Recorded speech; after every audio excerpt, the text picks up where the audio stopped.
Wala. My respect to all the Adivasi people today in the All India Adivasi Divas, and my respect for the martyrs in the Quit India movement today, sir. Abha, Kurumjari, Nangai Raibu, Manipur, Nangai bi Raibu, Bharat. How are you, Manipur? How are you, Bharat? Not well. Not well at all. There is darkness everywhere. The first speaker and all the other speakers of the treasury benches have proven that they are not bothered about what is happening in Manipur. They have not spoken about Manipur. They were here just अपने सत्ता को ढिंढोरा पीट रहे थे, लेकिन मणिपुर में जो हत्या हो रही है, बलात्कार हो रहा है, एको ने उसको बारे में कुछ भी नहीं हमें बताया. Honorable Chairman Sir, I stand here on behalf of All India Trinamool Congress with gratitude towards my chairperson and leader Srimati Mamata Banerjee, who sent the first team. I was included in the team and we visited Manipur on the 19th of July. But my leader was denied permission to visit Manipur on 3rd June when she wanted to visit there and be with the people of Manipur who were suffering so much. She was denied. To stand by the strife-torn people of Manipur and bring back the state of affairs, she wanted us to go on 19th of July. From India, the alliance, the glorious alliance, striving to bring back democracy to our beloved motherland. Honorable member, here, Sri Gaurav Gogoiji has brought a no-confidence motion against the present dispensation. I support him. The double-engine government, as they call it, has failed completely to save the people from the manslaughter, the mayhem, the lawlessness that has seen nearly complete destruction of our country, our states. Our delegation had met the Honorable Governor in Manipur, and I quote her, wherein she said, till that day, that is 19th of July, 57 to 58,000 people had lost their homes. They were living in relief camps. Babies were being born in relief camps. Mothers were undergoing labor pain in relief camps. There wasn't no doctor. There wasn't any medication.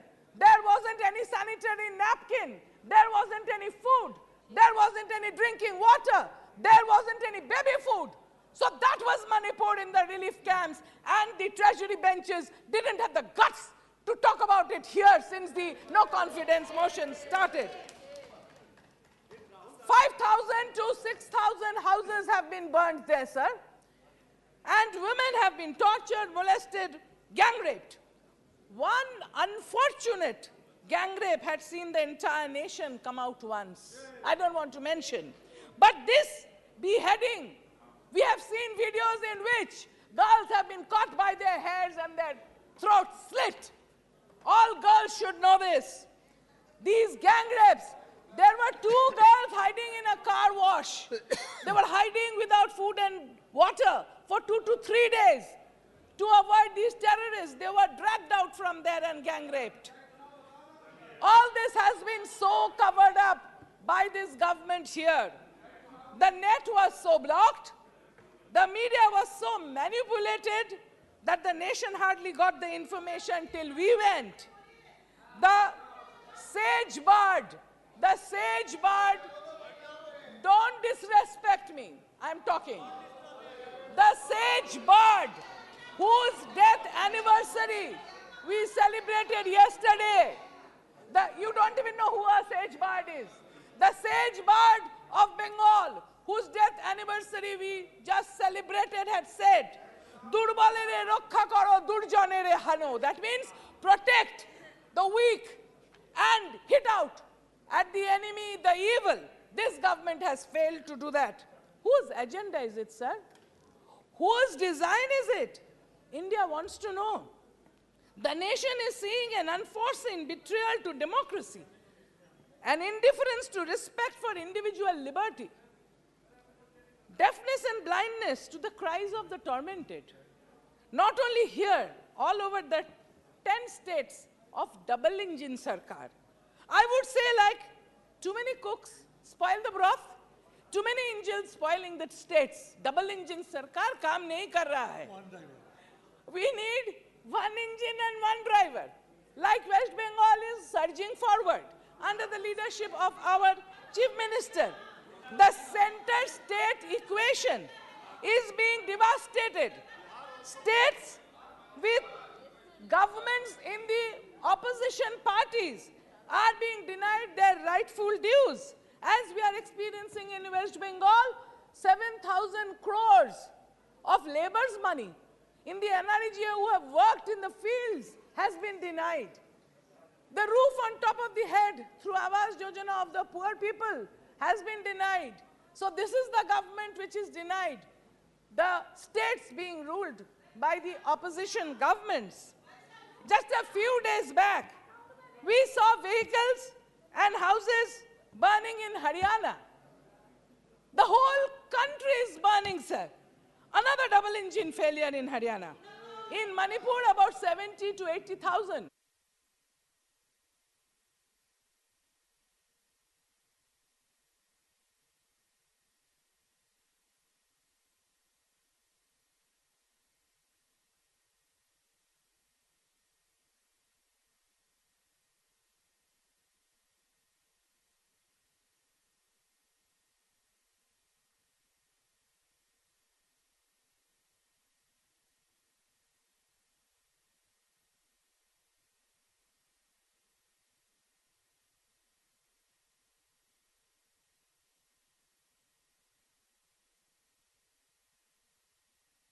मान्य सभासदों, मान्य सभापति जी, take your seat, Mr. Derek O'Brien. You are not on your seat. Get your seat. Professor Ram Gopal, you are not on the seat. Get your seat. Take your seat. Take your seat. Mr. Shakti Singh Goyal, you are not on your seat. Get your seat first. One second. What are you saying? Sir, your observation on Manoj Jha, when Minister is speaking, was very unfortunate. What was when unfortunate Minister told that, Minister called Manoj Jha as a friend. But Chair told, if you told Manoj Jha as a friend, then there is no need of enemy for you. Then what does it mean, sir? What does it mean, sir? I said so. I mean it. Sir, what does it mean? I mean it. Sir, it I is mean quite it. unfortunate. That is not able to answer. Take your seat. Take your seat. Take your seat. Take your seat. Take your seat. Take your seat. Take your seat. Take your seat. Take your seat, Mr. Venugopal. Take your seat. Honorable members, in my position as chairman of this august house, I have to take all steps, pleasant and unpleasant, to restore and secure continuity of his prestige. I am in the process of reflecting on what happened earlier. I am adjourning the House till 3:15 p.m. today.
he is no more with us.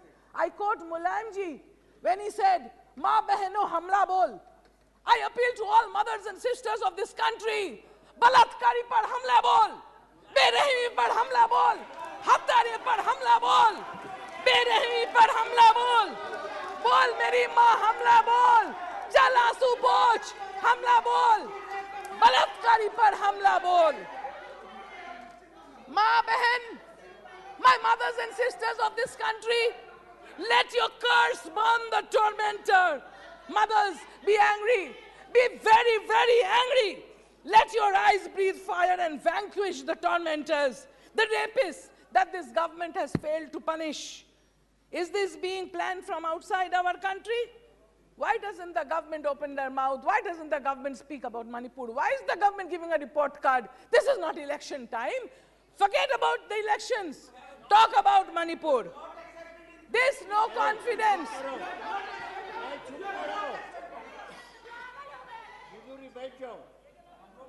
This no confidence is towards this government for the Poor Human Development Index. This no confidence here towards this government is because for the poor media freedom. This no confidence here is due to the rising unemployment. This no confidence here is due to the increasing price rise. It is due to the increasing farmer suicide. It is due to the selling of the public sector undertakings. This no confidence here is for the divisive forces that is trying to destroy our country. It is trying to break the nation towards complete failure to protect the ethos that is India. Is this narco-terrorism that is happening in Manipur? Or, according to Archaeological Survey of India, some very precious metals have been found in the hills of Manipur. So is it to take the corporates right up to Manipur and hand over that precious metals to the corporates? Is the war because of that?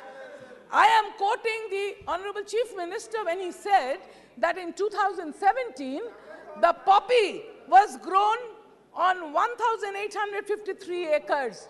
And today, as of today, 2022, poppy is being grown on 6,743 acres. With whose connivance? Who is supporting them? The Honorable Chief Minister himself has said that the problem is due to the illegal immigrants. Who are the illegal immigrants? Where are they coming from? Which country is abetting them? Which is the porous border through which they are coming? Why is the central government not closing that border?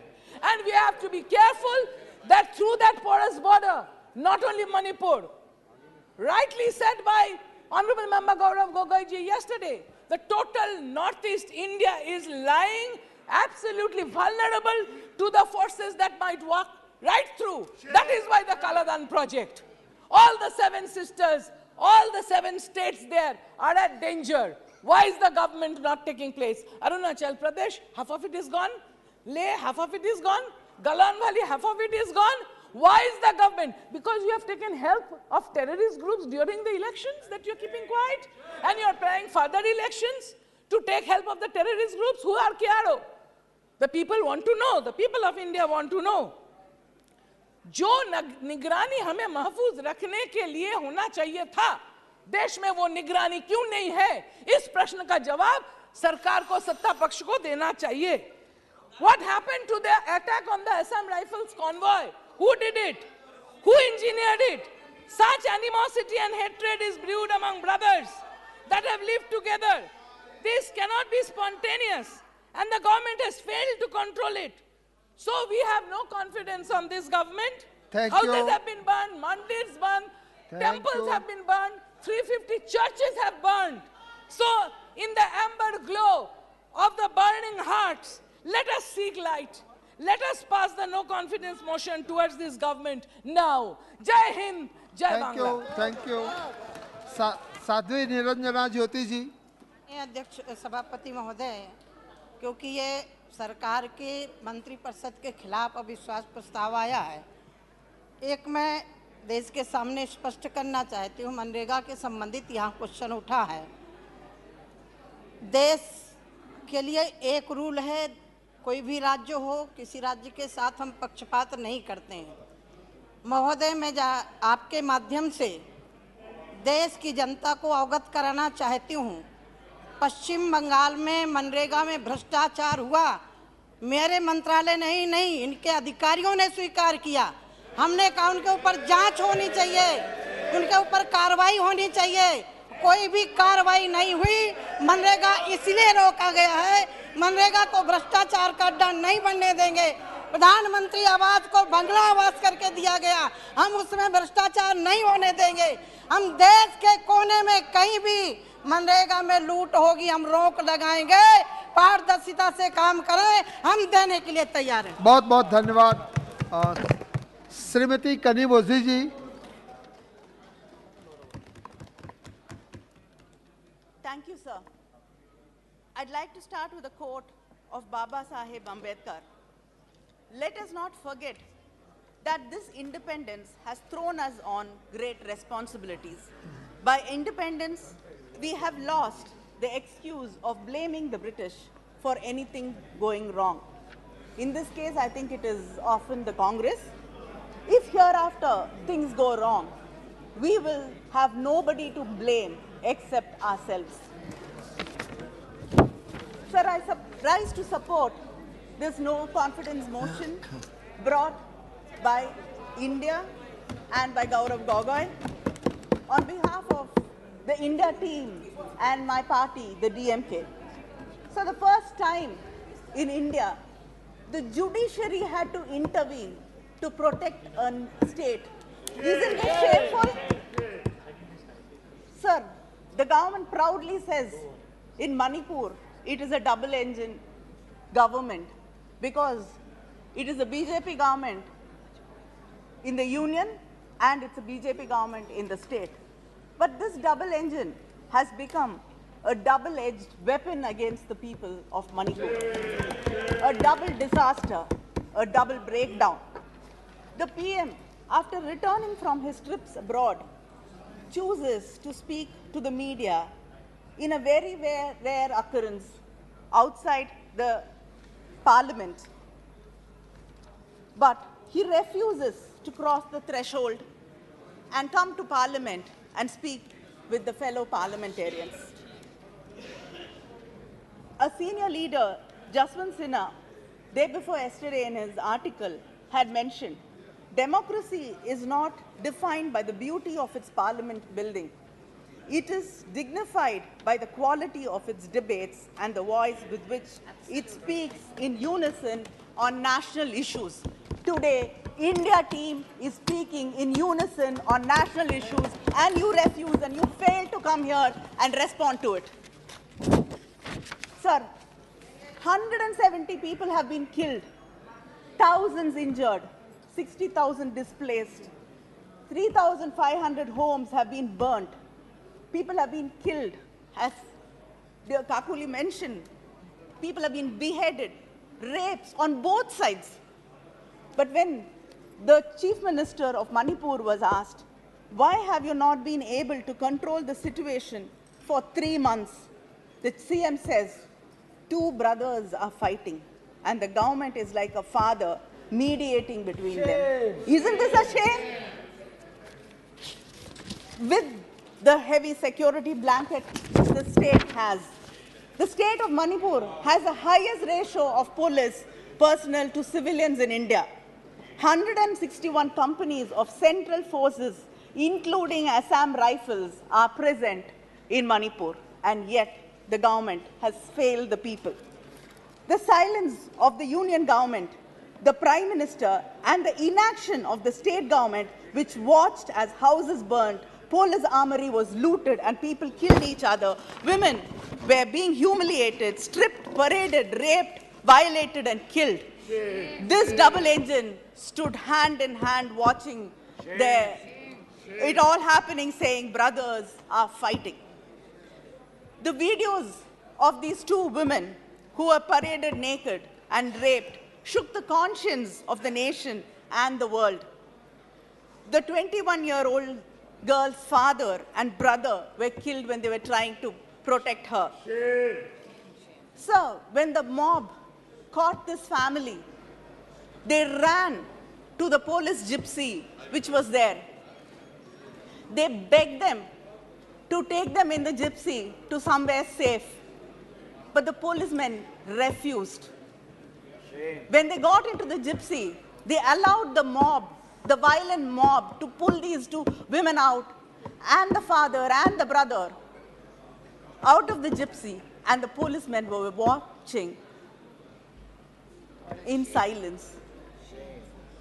When the father was killed and the brother was killed, and these two women were stripped.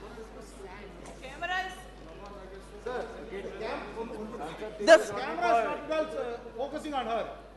The state police, the National Women's Commission, and the State Women's Commission were all silently watching.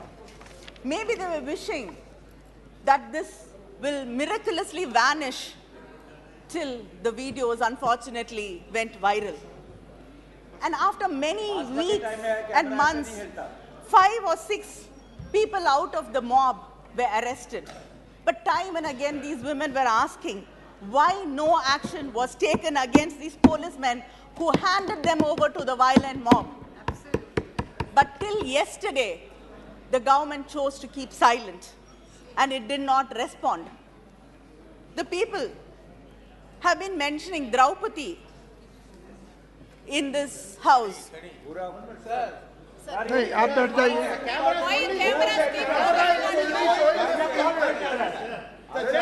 आप बैठ जाइए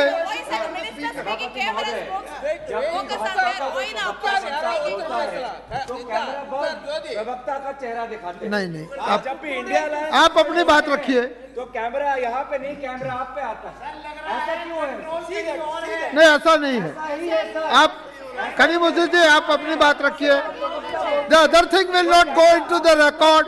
Only Karim Moses's speech will be going in record.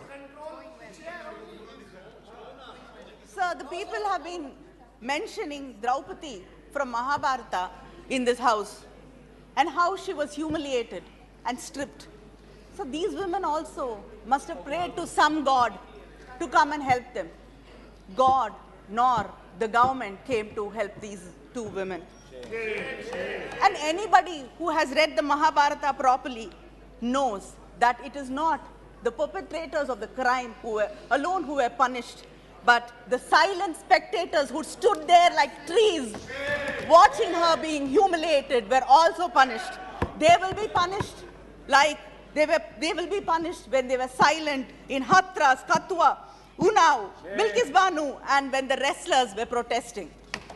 The country, the nation, India, the mothers of India will punish them. So there are hundreds of relief camps. There are hundreds of relief camps, but there is no food, no water. It is overcrowded with no proper sanitation. The roofs are leaking and children have to live there. They cry out of fear and hunger. Is this what you call relief camps in this country? You don't even want to reach out to people who've lost everything, who had to walk for days to save their lives.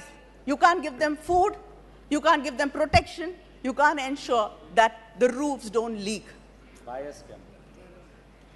At Bishnupur, a woman said that people are saying my son has been killed, but I haven't seen his body. I refuse to believe that he has been killed. His best friend has told her that the son was killed, but she refuses to believe that he was killed because she lives in hope. She says, I hope that someday he'll come back alive to me. This is not just one mother who's saying this. There are brothers, fathers, families who wait, hoping that their loved ones are alive somewhere. Even if they're injured, they are there somewhere. A Methi girl in one of the camps asked me, you have come to see us, but why hasn't the chief minister or the prime minister bothered to come and visit us? We have lost our homes, families, livelihood. I will never go back to my home. I will never feel safe there. The government has let me down. Why hasn't anybody come here to wipe my tears? But instead, of listening to her pain and comforting her, the BJP fake news team manufactures a narrative saying that she told the India team that I have faith in the Prime Minister. Why have you come here? Sir, the truth is, whether it is the Kukis, Nagas, or Meithis, we only saw despair and despondency in their eyes. I request the Prime Minister, this government, to reach out to these people and say that we care and justice will be done. Can't you do that much for people who've been hurt, who are bleeding? Sir, we went there to say India stands with you. We would like to know whether the government stands with them. The Chief Minister of Manipur has been blaming the Kukis and the Naga people for the drugs there and the drug cultivation. But a former SP, Ms. Brinda, blames the Chief Minister, the Chief Minister's office, and the Manipur government for it. Shame. There have been many stories in the newspapers earlier that the pesticides and fertilizers which are being... The pesticides and the fertilizers which are being sent to the state are diverted for poppy cultivation and not for food production. Shame. Shouldn't we find out the truth? Should not there be a proper inquiry into what has been really happening? You brought the Sengol to the new parliament with big pomp and show. You said it is a Chola tradition. You don't know Tamil Nadu history properly. Have you heard about the Pandian Sengol? The Pandian Sengol which burnt, which shattered when the King Pei failed the common people. Do you know the story of Kannagi? Please stop imposing Hindi on us and go read the Silapadigaram. It has a lot of lessons to teach you all.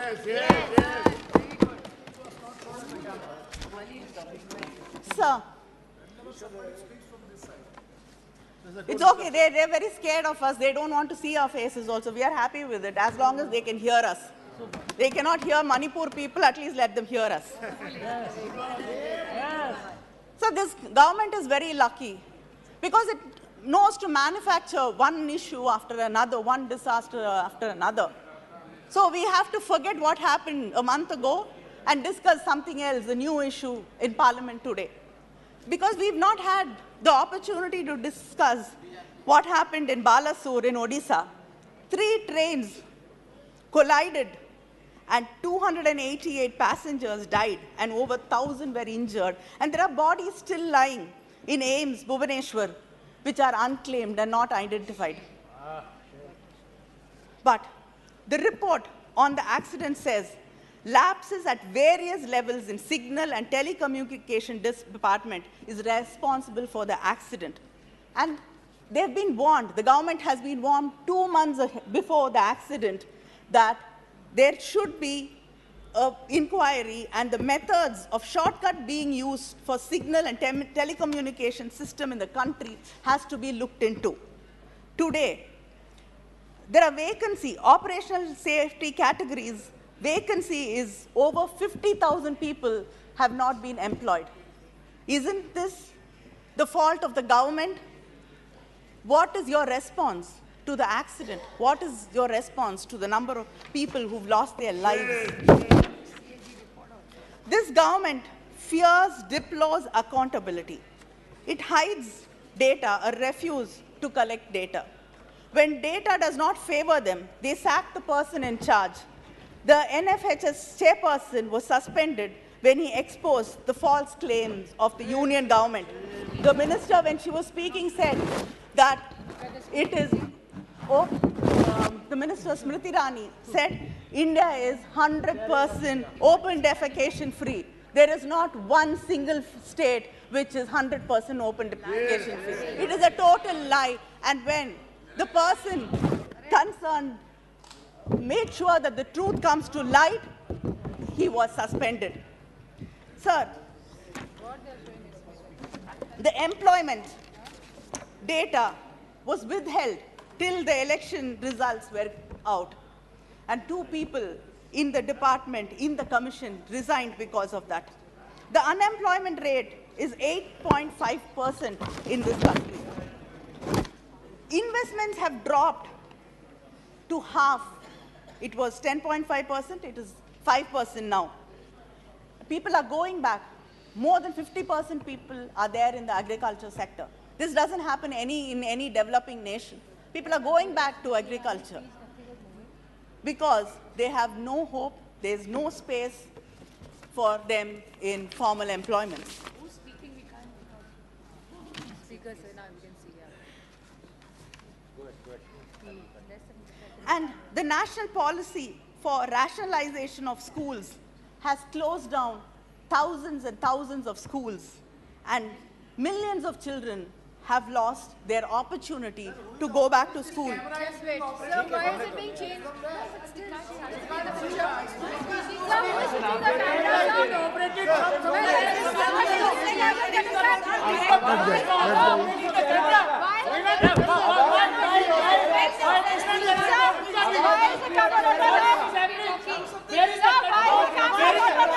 is switching the आप बैठ जाइए।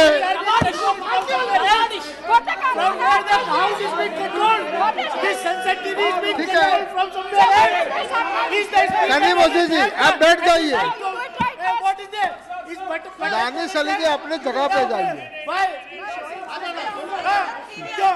क्यों नहीं दिखा रहा है? क्यों नहीं दिखा रहा है? क्यों नहीं दिखा रहा? Sir, whenever we speak somebody from the opposition, the camera is So why, sir? It is looking somewhere else. This is so silly, sir.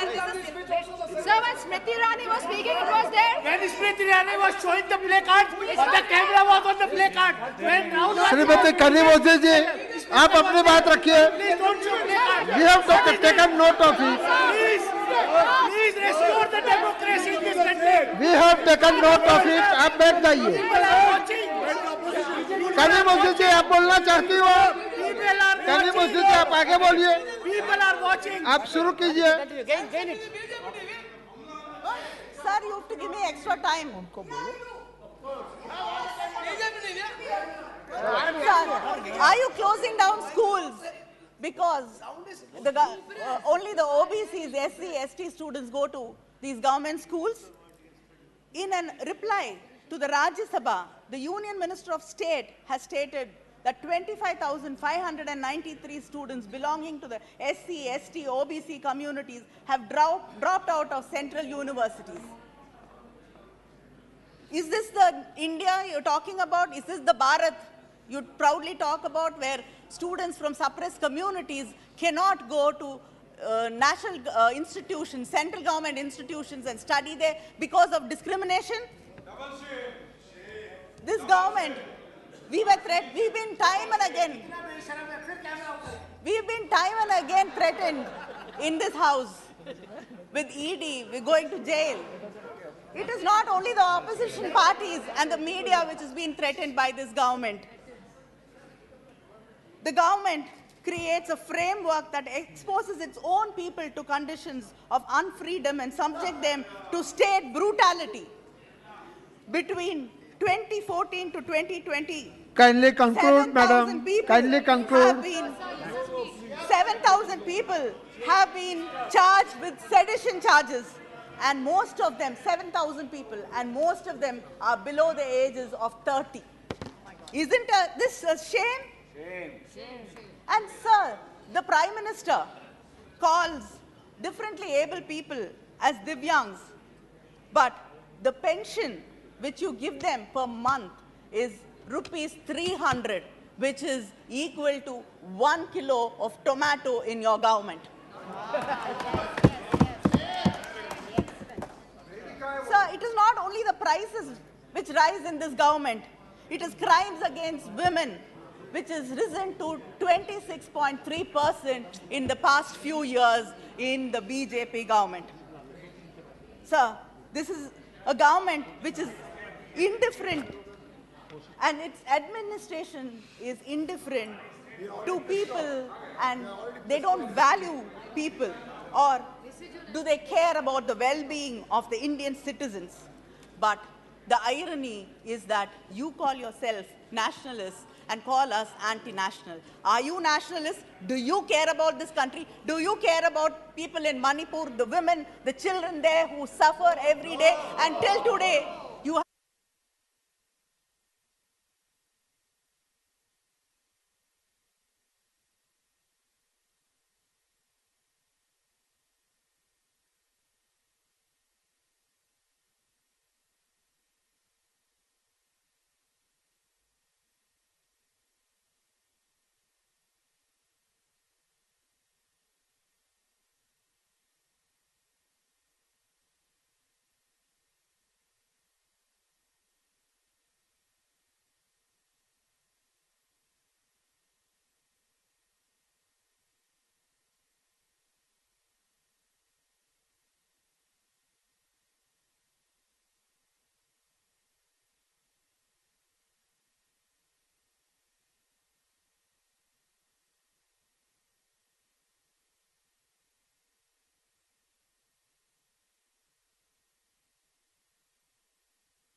माननीय सभासदों, माननीय सभापति जी,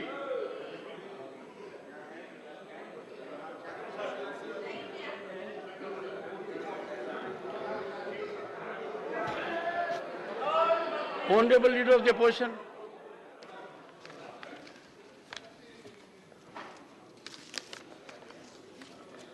Honorable Leader of the Opposition. साहब, चेयरमैन साहब, मैं जब उठता हूं और जो विषय मैं ले रहा हूं, ये बहुत ही पब्लिक इंटरेस्ट में इम्पोर्टेंट है, तो इसीलिए तो मैं बार बार 267 में ही, मैं अकेला ही नहीं, सारे हमारे जितने भी अपोजिशन लीडर्स हैं, सभी मिलके उन्होंने ये नोटिस दिया है और नोटिस में 9 मुद्दे हमने एक्सप्लेन किए कि 9 मुद्दों पर ये नोटिस इम्पॉर्टेंट है, इसको एडमिशन होना चाहिए।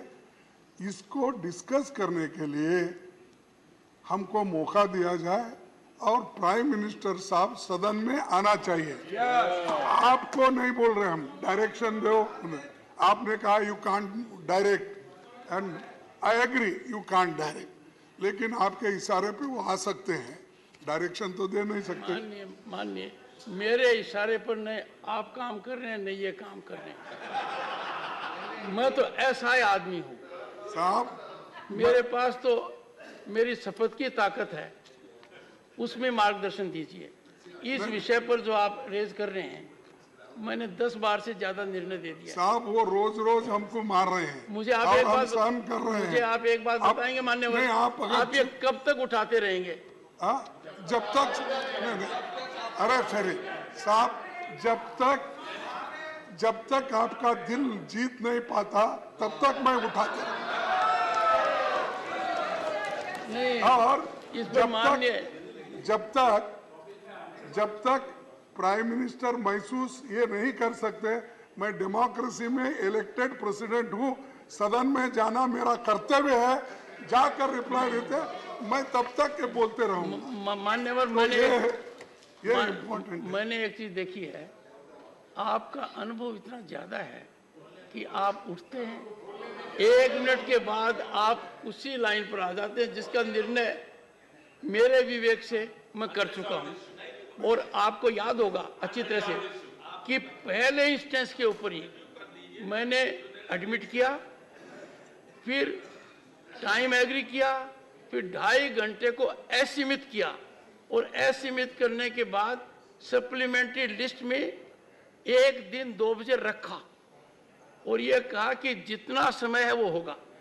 तो यदि अगर मूल मुद्दा मणिपुर पर डिस्कशन का है तो वो तो हाउस के अंदर लिस्ट किया जा चुका है, अब भी करने को तैयार हूं। 267 267 का क्यों मुद्दा, तो निर्णय कर चुका हूँ।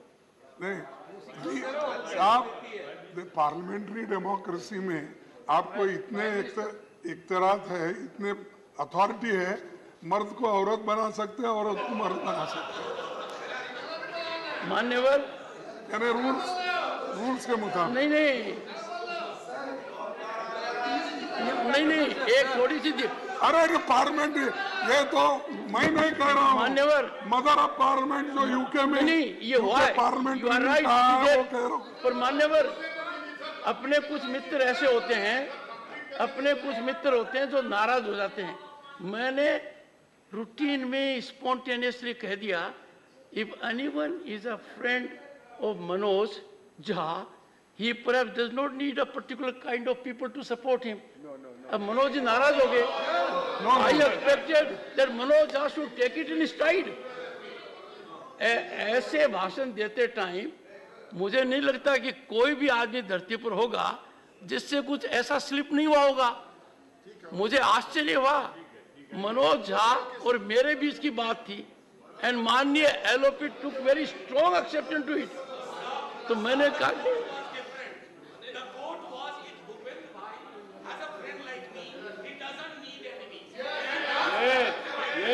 but I said he does need a friend like Manoj Jha. I need a friend like them. Sir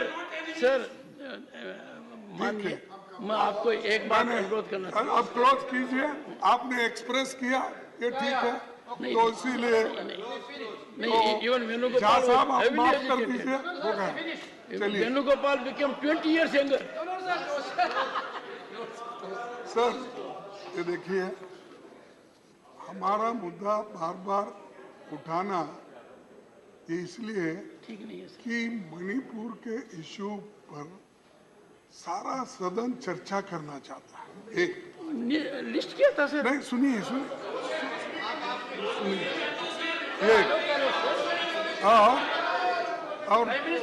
और 267 सिर्फ आपके जमाने ही ये डिमांड नहीं हुआ, इससे पहले भी 267 को सम्मति यहाँ पर दी गई है। बहुत से उदाहरण है, और वो उदाहरण का वो दिए हुए है सर। हाँ, वो ये उदाहरण की कॉपी डेट वाइज है, डेट वाइज मैं दे सकता हूँ, उनसे प्राइम मिनिस्टर के वक्त कैसा हुआ, क्या हुआ, ये डेट वाइज मैं आपके सामने पेश करता हूँ। लेकिन यहाँ क्यों नहीं दे रहे प्राइम मिनिस्टर क्यों नहीं आ रहे, क्यों चुप्पी साधे हैं, क्यों मणिपुर को डिवाइड कर रहे हैं, क्यों समाज को डिवाइड कर रहे हैं? इसीलिए माननीय एलओपी ने अपनी बात कही है, सरकार का क्या पक्ष है इस पर? एक साहब उनको जरा बोलिए। नहीं, मैंने कहा था, नहीं, पर आपको थोड़ा और समय चाहिए। तो क्या होता है साहब, एक बार आप मुझे स्टिकर लगा देते हो, मैं बार उनको छोड़ दिए, वो बगैर स्टिकर का है। देखिए, मेरी वेदना मैंने आपको व्यक्त की है और गंभीर रूप से व्यक्त की है। इस सदन के अंदर हमारा कोई भी आचरण ऐसा हो और जिसमें किसी के मन में ये बात आ जाए कि आखिर कौन क्या कर सकता है। आपकी शक्तियां हैं, थोड़ा बहुत अधिकार मेरा भी है, तो मैंने आपसे मार्गदर्शन यही मांगा। आपका बड़ा अधिकार है साहब।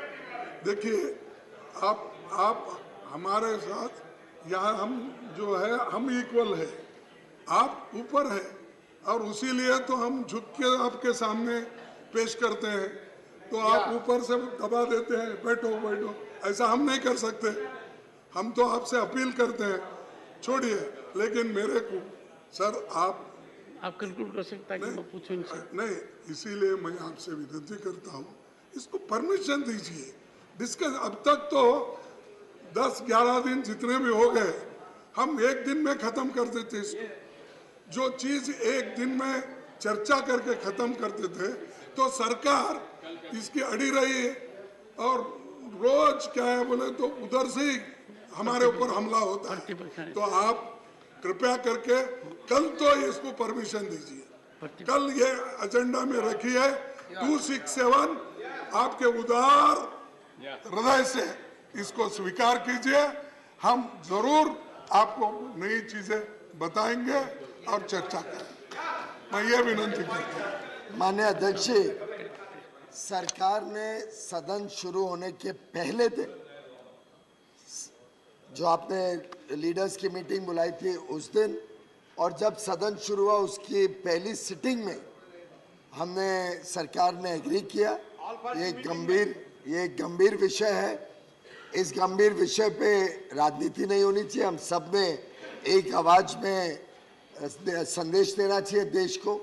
ये सरकार ने पहले दिन ही अनुमति, आपने जब निर्णय लिया कि 176 में इसको लिया जाएगा, क्योंकि आपके पास दोनों मोशंस थे और वास्तव में कोई 11 बजे शुरू हो या 2 बजे, हमने तो कहा था उसको शुरू किया जाए। लेकिन दुर्भाग्य से ये जो विषय को मोड़ दिया जाता है बार बार कि भाई ये रूल में ही होगा क्योंकि हमने तय कर लिया ये रूल में होगा, मैं समझता हूँ ये सदन की भी और माननीय आसन का भी अपमान है कि अगर आसन ने अपने विवेक से तय किया है कि ये डिस्कस होना चाहिए, जैसे ही आपने तय किया, सरकार ने एग्री किया कि इस पे हम तैयार हैं, होम मिनिस्टर ने अपनी कन्वीनियंस भी दी, लिस्ट भी किया गया हाउस में, तो हमने तो अपनी तरफ से हर संभव प्रयास किया है कि इस पे सार्थक चर्चा हो, अच्छी तरीके से सब लोग चर्चा करें, सब अपनी अपनी बात रखें और एक अच्छी चर्चा से देश को भी संदेश जाता, बजाय कि लोग इसमें राजनीति करें या इसमें कुछ एक्शन से दिखाने की कोशिश करें कि एक ज़्यादा तीव्र है, दूसरा कम तीव्र है, कोई इसके ऊपर ऐसा व्यवहार की आवश्यकता नहीं है। खास तौर पे मल्लम लगाने की जरूरत है। मणिपुर का विषय पहले से गंभीरता से चले आ रहे दशकों का विषय, पहले भी इस पे गंभीर समस्याएं आई हैं। उनके समय भी बहुत सारी उस समय भी बहुत वायलेंट इंसिडेंट्स, बहुत खराब इंसिडेंट्स हुए हैं, उस पर भी चर्चा हुई है। उस समय भी चर्चा में किसने रिप्लाई किया, क्या किया, सब रिकॉर्ड पे है। तो इससे मेरा पुनः आपसे आग्रह है कि आपने जो निर्णय लिया, अभी भूपेंद्र जी ने रूल सुना के कहा कि एक बार किसी विषय के ऊपर मोशन ऑलरेडी एडमिटेड होता है तो अलग रूल में फिर वही मोशन नहीं लाया जाता है। मैं समझता हूँ सर, पार्लियामेंट्री प्रिविलेज का मिसयूज, सर मिसयूज भी तो नहीं होना चाहिए ना। पार्लियामेंट्री प्रिविलेज सभी का है। पार्लियामेंट्री प्रिविलेज हमारा भी है, उनका भी है। हमारा भी प्रिविलेज है कि हम सदन में बिल्स जो लाते हैं उसमें चर्चा हो, पास हो। मेंबर्स का प्रिविलेज है क्वेश्चन आर हो। तो इन सबको मद्देनजर रखते आई थिंक ये तय हुआ था, आपने ऑलरेडी लिस्ट किया था। मणिपुर पे चर्चा से हमारी तरफ से तो कभी हम भागे नहीं है। मैं समझता हूँ ये रूल के आड़ में विपक्ष ने बार बार इस चर्चा को रोकने का काम किया। The purpose here is that I have taken a decision considering all facets.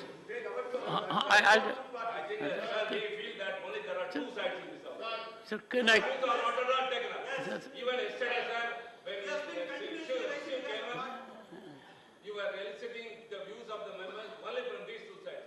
We were putting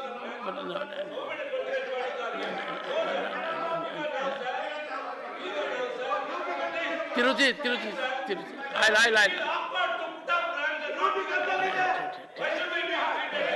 One second. And even when you call now, you should have called all the floor leaders. Yes. 1 second. No, please. No. Take your seat. I got your point. One second. Honorable members. No, एक second. I always call the floor leaders, but if I interact, no, across. But if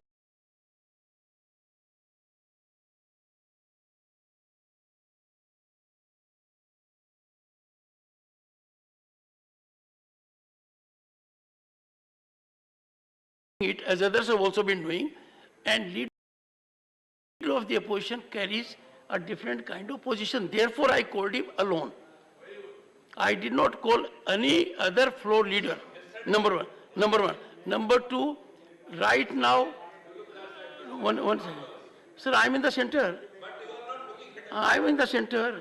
So, but right now, leader of the opposition has taken one stand. Leader of the house has taken another stand. I'm not on that. What is the way forward? One second. No, sir. Sir, I have.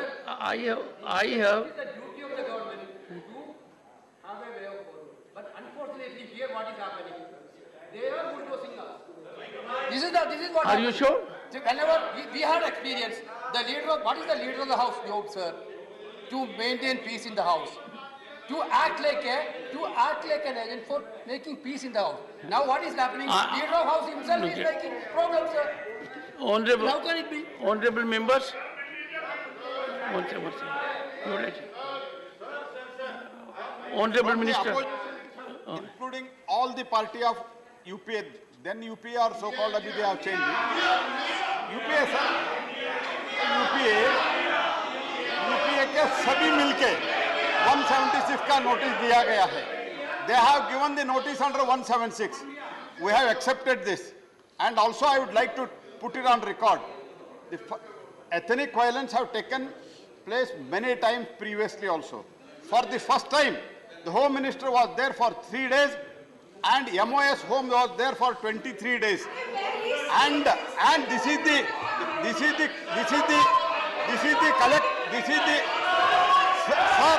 sir, what they talk, they say that we are not allowed to speak. Even Parliamentary Affairs Ministry is not allowed to speak. What is this? Sir, I am telling that day one when you called the floor leaders meeting, and in the opposition, when there was a all-party floor leaders meeting of the opposition parties and all parties, then also we said that there will be discussion on the first day itself on Manipur. Why they are insisting on 267? When 176 they have given notice, and on 176 the Home Ministry will reply, and it is the collective responsibility. And who has given the reply previously? Let them explain it. So they want that. They don't want discussion on Manipur, because entire thing in their regime, whatever has happened, that will be revealed. We are very, very sensitive about the Manipur, sir. Northeast में जो कुछ भी काम मोदी जी के नेतृत्व में हुआ है, ये किसी के 7 साल में नहीं हुआ है. 9 साल में हम हर बार काम हुआ है. हर महीने एक कैबिनेट मिनिस्ट्री नॉर्थ ईस्ट को जाता है. में कभी गया था सर? अभी ऐसे जो बात करना ये बिल्कुल ठीक नहीं है सर. अगर सदन चलाना चाहते हैं, चर्चा में भाग लेना चाहते हैं, तो हम अभी भी तैयार हैं. हम तुरंत चर्चा करने के लिए तैयार हैं, लेकिन एक चर्चा से भागना चाहते हैं. Mr. Tiruchi Shiva. Sit down. Mr. Tiruchi Shiva. Reiterating the same fact, we have also already why should not we find a solution to it? While we sit to 267, they to 176, there is a way out. Why don't they rely upon that? Only one that means we are not prepared. We are always insisting on 276, 267, and also the Prime Minister should be here. But they say only Home Minister. You should find a way out. Otherwise, what is the meaning of? Sir, discuss it amongst yourselves. Find a way out.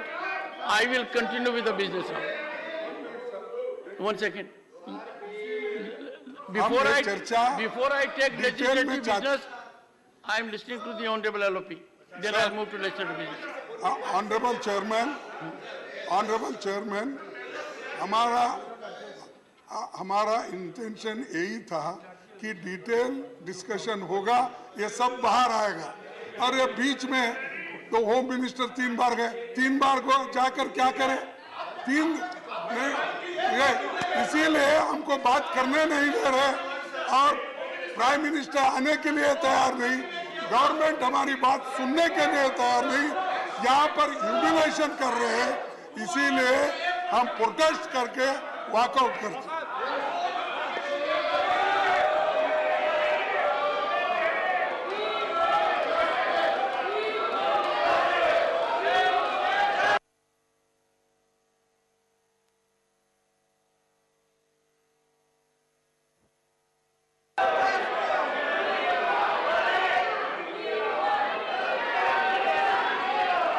Shrimati Sulata Dev, please.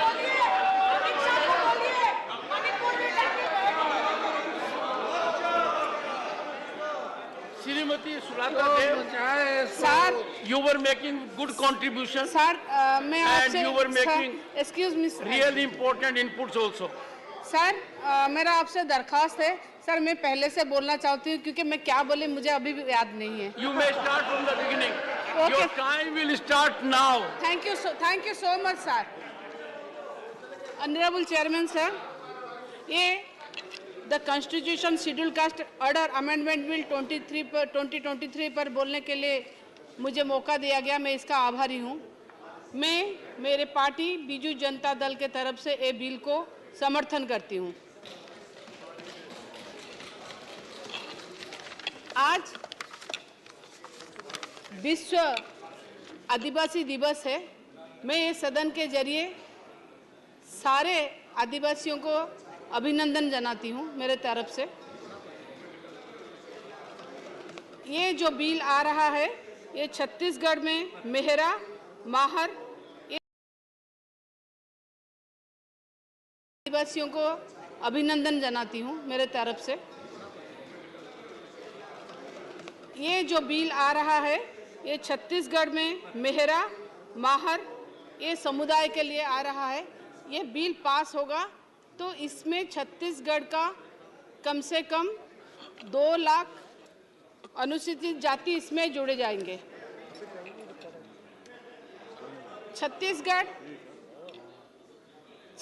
मैं एक बात बोलूँगी, छत्तीसगढ़ में 36 लाख अनुसूचित जाति इसमें शामिल हो जाएंगे ये बिल के पारित होने के बाद में।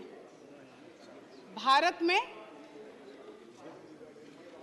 टोटल पॉपुलेशन का 20 करोड़ अनुसूचित जाति है और देखा जाए तो छत्तीसगढ़ में, सिर्फ छत्तीसगढ़ में बिल पास होने के बाद में 36 लाख अनुसूचित जाति हो जाएंगे। टोटल भारतवर्ष में 16.6% पॉपुलेशन का अनुसूचित जाति है और छत्तीसगढ़ में 12% हो जाएंगे। मगर मैडम मैं ये बोलना चाहूँगी कि बहुत सारे योजनाएं होती हैं, जो योजना ये अनुसूचित जाति जो है जुड़ने के बाद में वो लोगों को मिलेगा, जैसे शिक्षा का हो, स्वास्थ्य का हो, कहीं पर इलेक्शन में खड़े होने का हो, फिर कहीं पर सब्सिडी का हो, लोन का हो, ये सब उसमें उन लोगों को ये प्रावधान मिल जाएगा। ओडिशा की माननीय मुख्यमंत्री नवीन पटनायक जी ने भी एक रिकमेंडेशन किया था कि इन जातियों को भी एससी सीट में डाला जाए, जिसमें सियाल, मोहरा, मेर, चिकबड़ाई का, और यदि देखा जाए तो हम लोग चमार बोलते हैं, चंबार भी है, इस सब को भी उसमें शामिल करने के लिए रिकमेंडेशन दिया गया था।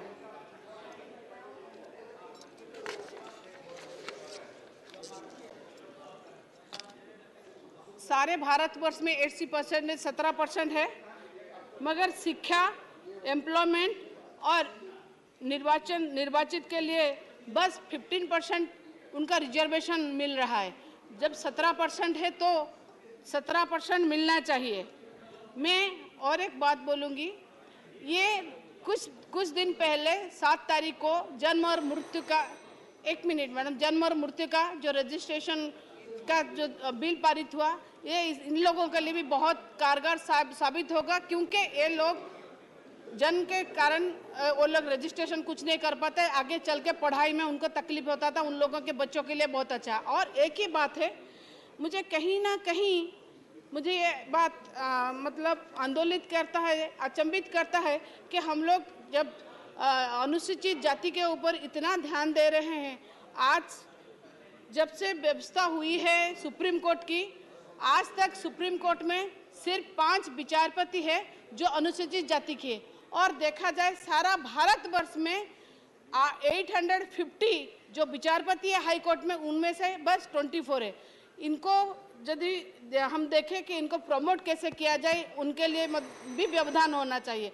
मैं फिर से ये बिल को समर्थन करती हूँ। Thank you so much. Vande Utkal Janani. Thank you. Honorable Dr. Sumar Singh Solanki. 3 minutes. धन्यवाद। माननीय उपसभापति महोदय, नर्मदे हर में माननीय उपसभापति महोदय, मैं संविधान अनुसूचित जातियां आदेश संशोधन अधिनियम 2023 के समर्थन में बोलने के लिए खड़ा हुआ हूं और इस अधिनियम को छत्तीसगढ़ राज्य में अनुसूचित जातियों की सूची को संशोधित करने के लिए संविधान अनुसूचित जातियां आदेश 1950 में संशोधन करके किया गया है। इस सूची में महार, महार और मेहरा को शामिल करने का प्रस्ताव है। इन जातियों को संविधान अनुसूचित जातियां आदेश 1950 के भाग 23 छत्तीसगढ़ में प्रविष्ट 33 के स्थान पर प्रतिस्थापित किया जाएगा। माननीय उपसभापति महोदया, मैं कहना चाहता हूं कि जब भी सदन में कोई महत्वपूर्ण विषय आता है, जब भी सदन में कोई महत्वपूर्ण विषय या बिल आता है और जो आदिवासियों के और अनुसूचित जाति के भाइयों के हितैषी होने का ढोंग करते थे, वे आज सदन से बाहर चले गए हैं। वे जब भी आदिवासियों के हित की बात आती है तो सदन में चर्चा से भाग जाते हैं। माननीय उपसभापति महोदया, मैं ये भी कहना चाहता हूं कि बिल 2023 को लोकसभा में पेश किया गया था और इसी मानसून सत्र में ये बिल लोकसभा द्वारा पारित भी किया गया है। मैं माननीय प्रधानमंत्री श्री नरेंद्र मोदी जी एवं सामाजिक न्याय और अधिकारिता मंत्री माननीय वीरेंद्र कुमार खटीक जी को हृदय की गहराइयों से धन्यवाद देता हूं और आभार भी व्यक्त करता हूं कि देश के कोने कोने में इस प्रकार से पिछड़ी और छोटी जातियां जो अभी तक मुख्य धारा से वंचित थे, उनको मुख्य धारा में लाने का काम किया जा रहा है। मैं एक बार फिर से माननीय प्रधानमंत्री जी का आभार व्यक्त करता हूं।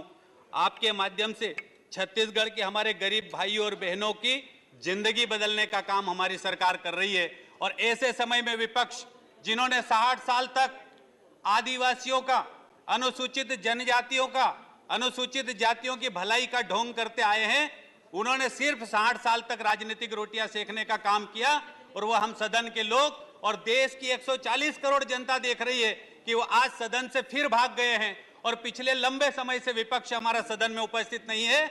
और जब जब आदिवासियों का और अनुसूचित जातियों के भाइयों और बहनों के कल्याण की बात आती है सदन में, तब वो अपने क्षेत्र के होते हुए भी आज छत्तीसगढ़ के सांसद भी यहां पर सदन में उपस्थित नहीं है। तो छत्तीसगढ़ के भाइयों और बहनों के हित की चिंता कांग्रेस को नहीं है, चिंता हमारे विपक्ष को नहीं है। मैं आज माननीय सभापति महोदय, मैं आपके माध्यम से हमारे विपक्ष को बताना चाहता हूं कि आपकी सरकारों ने पिछले 60 सालों में अनुसूचित जाति और जनजाति समाज को केवल वोट बैंक समझ रखा है, वोट बैंक समझ रखा है, जिससे कभी इस समाज के विकास की चिंता नहीं की। ये हमेशा मगरमच्छ के आंसू बहाने का काम करते हैं, ढोंग करते हैं। विपक्ष को बोलने का हक भी नहीं है। जो कुछ भी दिया है माननीय नरेंद्र मोदी जी की सरकार ने दिया है। हमारे जनजातीय भाइयों का कल्याण करने का काम किया है, हमारे अनुसूचित जाति के भाइयों का कल्याण करने का काम किया है। कश्मीर में धारा 370 को समाप्त कर हमारे अनुसूचित जाति और जनजाति के भाइयों को आरक्षण देने का काम किया है। इस माननीय सभापति महोदय, मैं आपके माध्यम से सदन को अवगत कराना चाहता हूं कि मध्य प्रदेश के सागर जिले में संत रविदास महाराज का 100 करोड़ रुपए की लागत से देश का सबसे बड़ा भव्य और दिव्य मंदिर बनाने का काम किया जा रहा है। यह मध्य प्रदेश सरकार और माननीय नरेंद्र मोदी जी के नेतृत्व में किया जा रहा है। मैं इस अवसर पर इतना ही कहना चाहता हूं कि विपक्ष के लोग बाबा साहब की बात करते हैं, विपक्ष के लोग बाबा साहब की बात करते हैं। मैं उनसे पूछना चाहता हूं कि आप अनुसूचित जातियों के भाइयों के हित के जब बिल आता है सदन में, तब आप सदन से भाग जाते हैं। मैं इस अवसर पर हमारे देश की सरकारों ने अनुसूचित जाति के भाइयों और बहनों के कल्याण के लिए निरंतर काम कर रही है। और अंत में अपनी बात कहना चाहता हूं कि रेत पर हम नाम लिखते नहीं, रेत पर नाम हम लिखते नहीं क्योंकि रेत पर नाम टिकते नहीं, रेत पर नाम हम लिखते नहीं क्योंकि सभापति महोदया, रेत पर नाम हम लिखते नहीं, क्योंकि रेत पर नाम टिकते नहीं। पुनः सुन लो विपक्ष वालों, पत्थर दिल हम, जो नाम सीने पर लिखते हैं वो कभी मिटते नहीं है। मैं इस बिल का समर्थन करता हूं, जो छत्तीसगढ़ के मेरे अनुसूचित जाति के भाई और बहनों के जिंदगी बदलने का काम करता हूं। और मैं माननीय प्रधानमंत्री जी को और माननीय मंत्री जी को और हमारी सरकार को एक बार फिर से धन्यवाद देना चाहता हूं। उन लाखों भाइयों और बहनों की तरफ से बहुत बहुत धन्यवाद। जय हिंद, नर्मदे हर। Thank you. Honourable Shri Kanaka Medala Ravindra Kumar.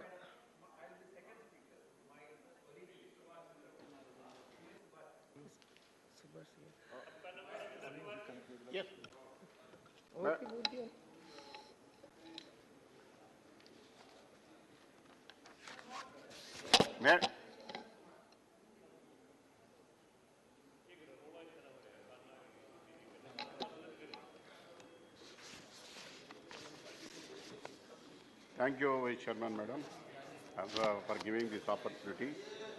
This bill includes a particular group in the SC category, but the question is, without there being any infrastructure, mere giving ST status is a little use, because they are living in very pathetic condition in the society. Employment comes after that. Without creating any infrastructure, me giving the SC status is also no use. They are facing so many troubles, and the government is not providing in infrastructure and medical facilities. They have to be provided by the respective state governments, since it is a state subject. It is the state government. Another major issue is we have to protect the lands of the STs, and we have to protect the safeguard the interest of their standards of living. Some of the lands belonging to the SCs are being occupied, and also by amending the existing acts, and they are taking away the lands of the SCs in the state of Andhra Pradesh. Now it is coming to the employment comes under after that. Without, sir, I will give an example in the state of Andhra Pradesh. My senior colleague has already mentioned about the scheme being implemented in the present government, but unfortunately the situation in the pathetic condition.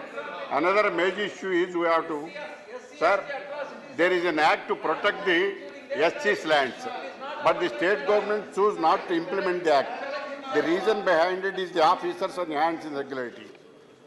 Sir, it is the subject with regard to the state of Andhra Pradesh, another important aspect, that the central government has allocated certain funds to the SC/ST sub-plan. The state government has been given to other states. That funds have totally diverted by the Andhra Pradesh government for the purpose of utilizing and diverting the funds. In order to substantiate this contention, the member of National Commission for Scheduled Tribes, Mr. K. Ramulu, visited the state of Andhra Pradesh and found that there were a diversion of funds in the state government from SC plan. So there are some other important issues. Under the ST sub-plan, the government allocated certain funds from 2019 to 2021. Social welfare fund to the extent of 8,400 crores were diverted by the state government for other purposes by issuing GOs, memos, contrary to the rules made by the central government. Likewise, tribal welfare also.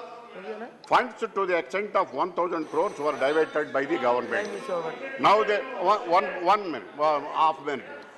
Likewise, now the state government brought the amendment to the SC lands, and they wanted to take away the lands by the ruling party authorities, and they are occupying the lands under the respective amendments. And apart from that, there is no law and order.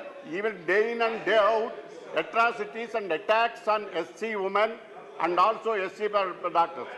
Some of the false cases also foisted against the SC cases. This has to be protected. Mere giving SC status is not sufficient. The central government has to take care of and protect the interest of the SCs, particularly in Andhra Pradesh. Thank you, Please conclude. Please. Honorable Sri Subhash Chandra Bose Pillai. reorganization, sir. By April, even that floor member also is going away, madam. There will not be any representation in the house. That's why you're speaking last, no? Last speech. Last speech. Respected Madam, thank you very much for giving the opportunity to speak on this bill, Madam.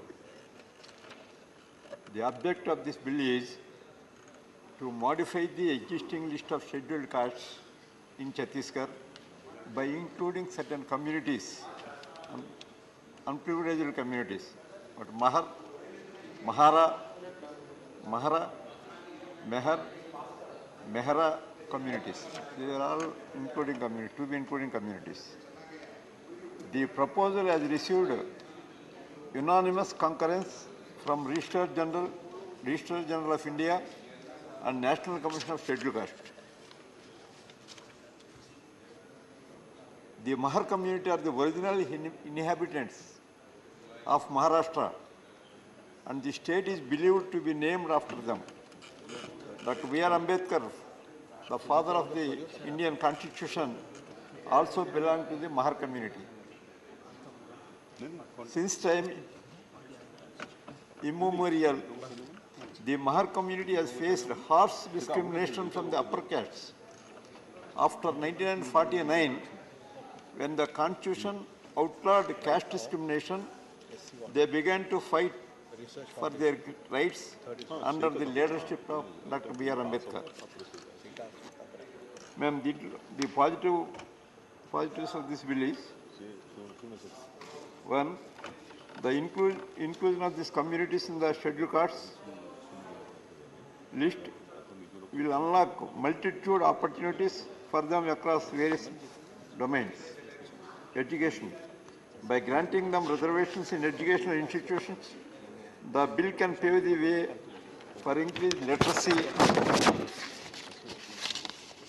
and access to better educational facilities, empowering the younger generation with brighter prospects. Employment. Reservation grant in government jobs and public sector enterprises will enhance their employability. Madam, the annual budget shows is a commitment and economic empowerment of weaker sections of society by allocating 38,060 crores for the BC component and 20,000 crores for the SC component and 6,929 crores for the ST component in this current year. I urge the government to fulfill its commitment to the well-being of the sections to ensure that the allocated funds are effectively utilized to create opportunities for their socio-economic growth and development.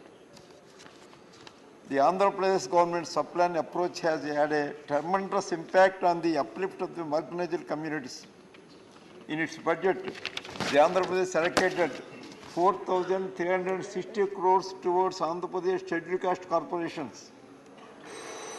Besides education and economic empowerment, there is a need to promote diversity and representation in the judiciary. It is shocking that since the establishment of the Supreme Court, there have been only 5 judges from scheduled caste. There are only 5 judges from the scheduled caste.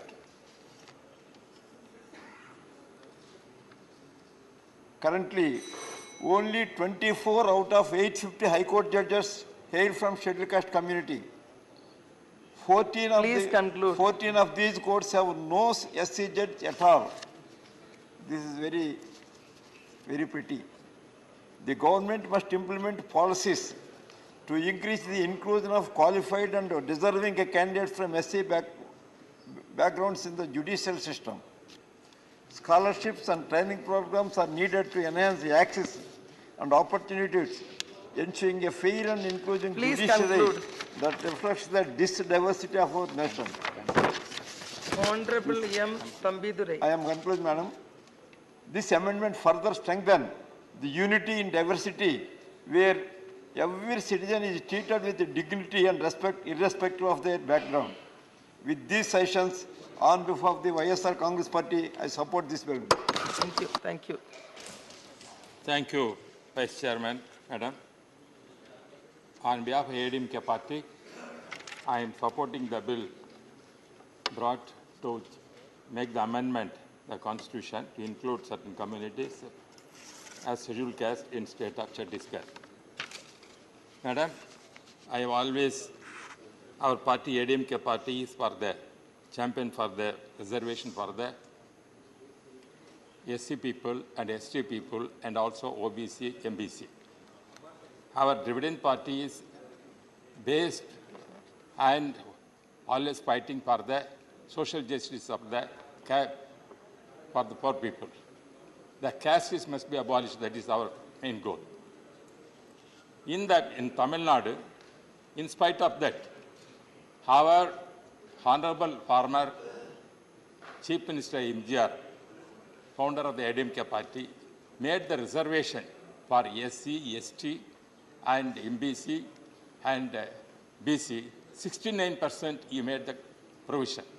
Then afterwards, former Chief Minister, Madam Jayalalitha ji, she made that 69% as a constitutional provision, including in the parliament in the 9th schedule. That is, she succeeded in that. Madam, and one more request I am making, the Boyer community. This is the community, Boyer is one of the caste. In Karnataka, the Boyer community is SC community, belongs to the SC community. But neighboring state, my Tamil Nadu, if you take my place is Hosur Krishnagiri area, it's only a few kilometers away from Bengaluru. That community here called OBC. Therefore, this Boyer community is a very poor people working very hard, stone cutting and everything, construction activities, they involved. Therefore, our ADMK party is demanding to include this Boyer community in the list of SC community. This is a major thing, madam, because social justice can be given based on the caste system in India. We unfortunately, in India, our Hindu system, caste is prevalent in that. Because of the caste, the people are treated different way. Therefore, social justice we cannot get unless we give the reservation and uplift them not to economically and other getting employment there.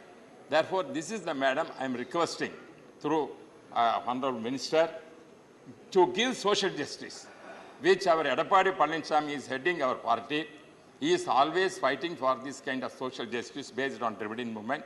And based on that, on behalf of Edappadi Palaniswamy and ADMK party, I request Honorable Minister to include this Boyer community, stone cutting people, labor people, poor people, when they are treated in Karnataka as SC, that must be, this community must be included in Tamil Nadu as SC community. This is my humble request. I hope that Minister will consider and do that, including these people. Thank you very much. Thank you. Honorable Sri B. Vijayasai Reddy. Madam, on behalf of my party, YSR Congress Party, and it's not Congress Party, YSR Congress Party, madam. Please take note of that, madam. Not part of so-called INDA also. Sir, madam, I support on behalf of my party, YSR Congress Party, and also my leader, YS Jagan Mohan Reddy Garu, who is considered to be a savior of SC, ST, BC communities. Support this bill, madam, wholeheartedly. Now, instead of talking on the bill, I have no other option but to counter the allegations that have been made by my opponent, Ravindra Kumarji. That's only 2 minutes, madam. Recognizing the need for the holistic... Only 3 minutes. 2 minutes, madam. 2 minutes. Recognizing the need for holistic upliftment of SC and ST communities in the state, Andhra Pradesh government under the stewardship of YS Jagan Mohan Reddy Garu has taken wide range of initiatives, madam. And the point number 1, YSR pension kanuka. There are so many welfare schemes that have been introduced for the upliftment of SCs. YSR, first one, YSR pension kanuka, 2,600 crores released to 12 lakh ST pensioners. Madam, point number 2, YSR Cheyuta, 1,200 released to 6.4 lakh SC women to help them develop entrepreneurship skills, madam. Number 3, Jagananna Vidya Divena. 340 crore incurred towards reimbursement of fee for 2.3 lakh SC students. Next, point number D.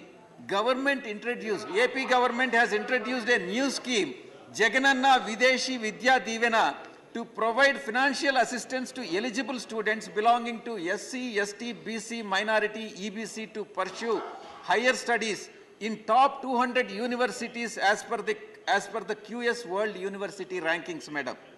Madam, last point. The free power to 200 units, up to 200 units, is provided to 17 lakh SC households every month. But the state efforts must be supplemented by the Honorable Minister from the Union Government. I request the Union Minister to supplement all the schemes and support the state in upliftment of SC, ST, BC minority communities, madam. Thank you very much. Thank you for the thank you. Support the bill wholeheartedly. Honorable Dr. Virendra Kumar to reply the discussion.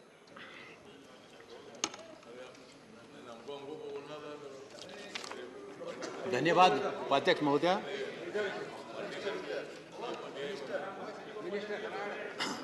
Not possible. मैं धन्यवाद देना चाहता हूं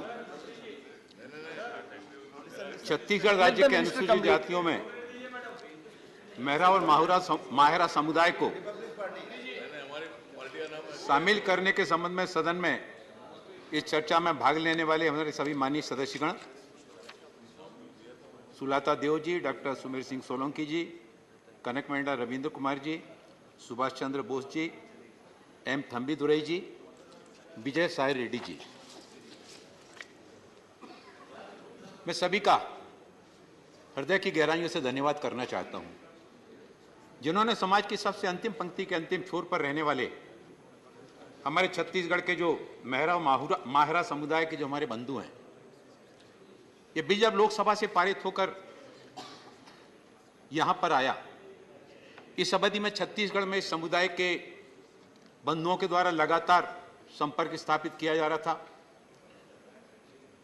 उनके द्वारा यह अपेक्षा की जा रही थी कि इसको राज्यसभा में शीघ्र सर्वानुमति से इसको पास कराया जाए, और जितने भी माननीय सदस्यों ने इस चर्चा में भाग लिया, उनकी जो अभिव्यक्ति निकल के आई, जो प्रतिध्वनि निकल के आई, सभी की प्रतिध्वनि इस बिल के समर्थन में निकल के आई, हमारे अनुसूचित जाति वर्ग के हमारे छत्तीसगढ़ के बंधुओं के समर्थन में निकल के आई। मैं फिर से उनका धन्यवाद करना चाहता हूं। डॉक्टर भीमराव अंबेडकर जी के समता, समानता और समरसता और पंडित दीनदयाल उपाध्याय जी का जो अंत्योदय की अवधारणा का सोच है, इसको सही मायने में समाज के हमारे वर्ग के जो ऐसे बंधु हैं, उन बंधुओं के सामाजिक आर्थिक शैक्षिक उत्थान के लिए, उनकी शिक्षा के लिए, उनके स्वास्थ्य के लिए, आवास के लिए देश के प्रधानमंत्री आदरणीय नरेंद्र मोदी जी के द्वारा पिछले 9 वर्षों में जो योजनाएं बनाई गई, उनको जमीनी धरातल पर उतारा गया, उसके परिणाम आज समाज में प्रत्यक्ष रूप से दिखाई दे रहे हैं। अनुसूचित जाति वर्ग के मन में एक विश्वास का भाव पैदा हुआ है। अभी हमारे डॉक्टर सुमेर सिंह सोलंकी जी बोल रहे थे कि 60 साल तक पंचायत से लेकर पार्लियामेंट तक जिन लोगों ने राज किया, केवल दिवा स्वप्न दिखाने का काम किया, लेकिन सही मायने में उनके विकास के लिए जो योजनाएं बनना चाहिए थी, उनको जीवन में आगे बढ़ने के लिए जो अवसर प्रदान किए जाने चाहिए थे, उस काम को आगे नहीं बढ़ाया गया। हमारे देश के प्रधानमंत्री आदरणीय नरेंद्र मोदी जी के द्वारा चाहे वो नमस्ते स्कीम हो, चाहे वो वेंचर कैपिटल फंड की बात हो, चाहे कौशल विकास की बात हो, इन सभी के माध्यम से जहां उनके जीवन में सुगमता लाने के लिए, स्वावलंबन लाने के लिए इन योजनाओं को आगे बढ़ाया गया, वहीं पंच तीर्थों का निर्माण करा के डॉक्टर भीमराव अंबेडकर जी के जीवन से जुड़े हुए जो पंच तीर्थ हैं, पहली बार किसी देश के पंतप्रधान ने हमारे डॉक्टर भीमराव अंबेडकर जी के जीवन से जुड़े हुए जो महत्वपूर्ण स्थान है, चाहे वो इंदौर में महू का उनकी जन्मस्थली हो, doctor Bhimrao Ambedkar international centre हो, डॉक्टर भीमराव अंबेडकर राष्ट्रीय संग्रहालय हो, नागपुर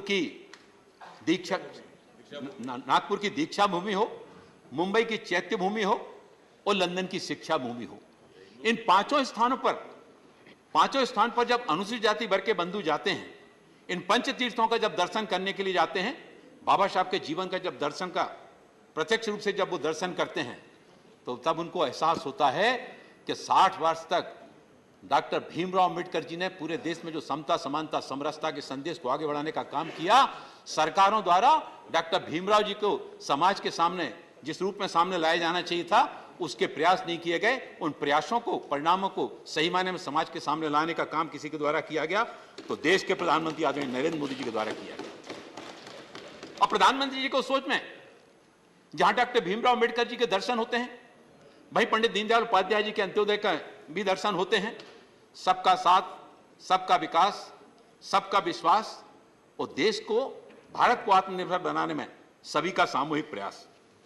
भारत के विकास की अगर हम बात करें तो चाहे राष्ट्रीय राजमार्गों की बात हो, प्रधानमंत्री ग्राम सड़क योजना की सड़कों की बात हो, देश में बनने वाले विश्वविद्यालयों की बात हो, कॉलेज की बात हो, IIT की बात हो, उद्योग धंधे और कारखानों की बनाने की बात हो, अनुसूचित जाति वर्ग का व्यक्ति, अनुसूचित जाति वर्ग का बंधु हर स्थान पर न जाता है।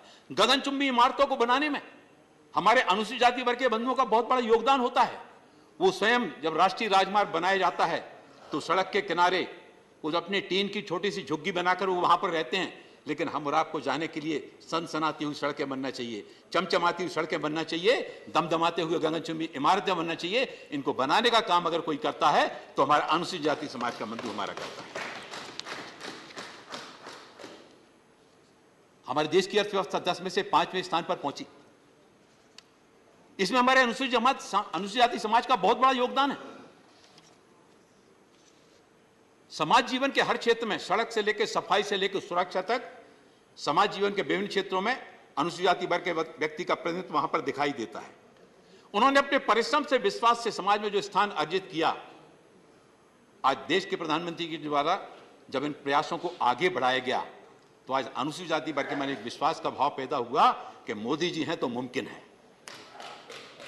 अनुसूचित जाति की सूची में संशोधन करने के लिए हमारे सभी माननीय सदस्यों ने समर्थन किया।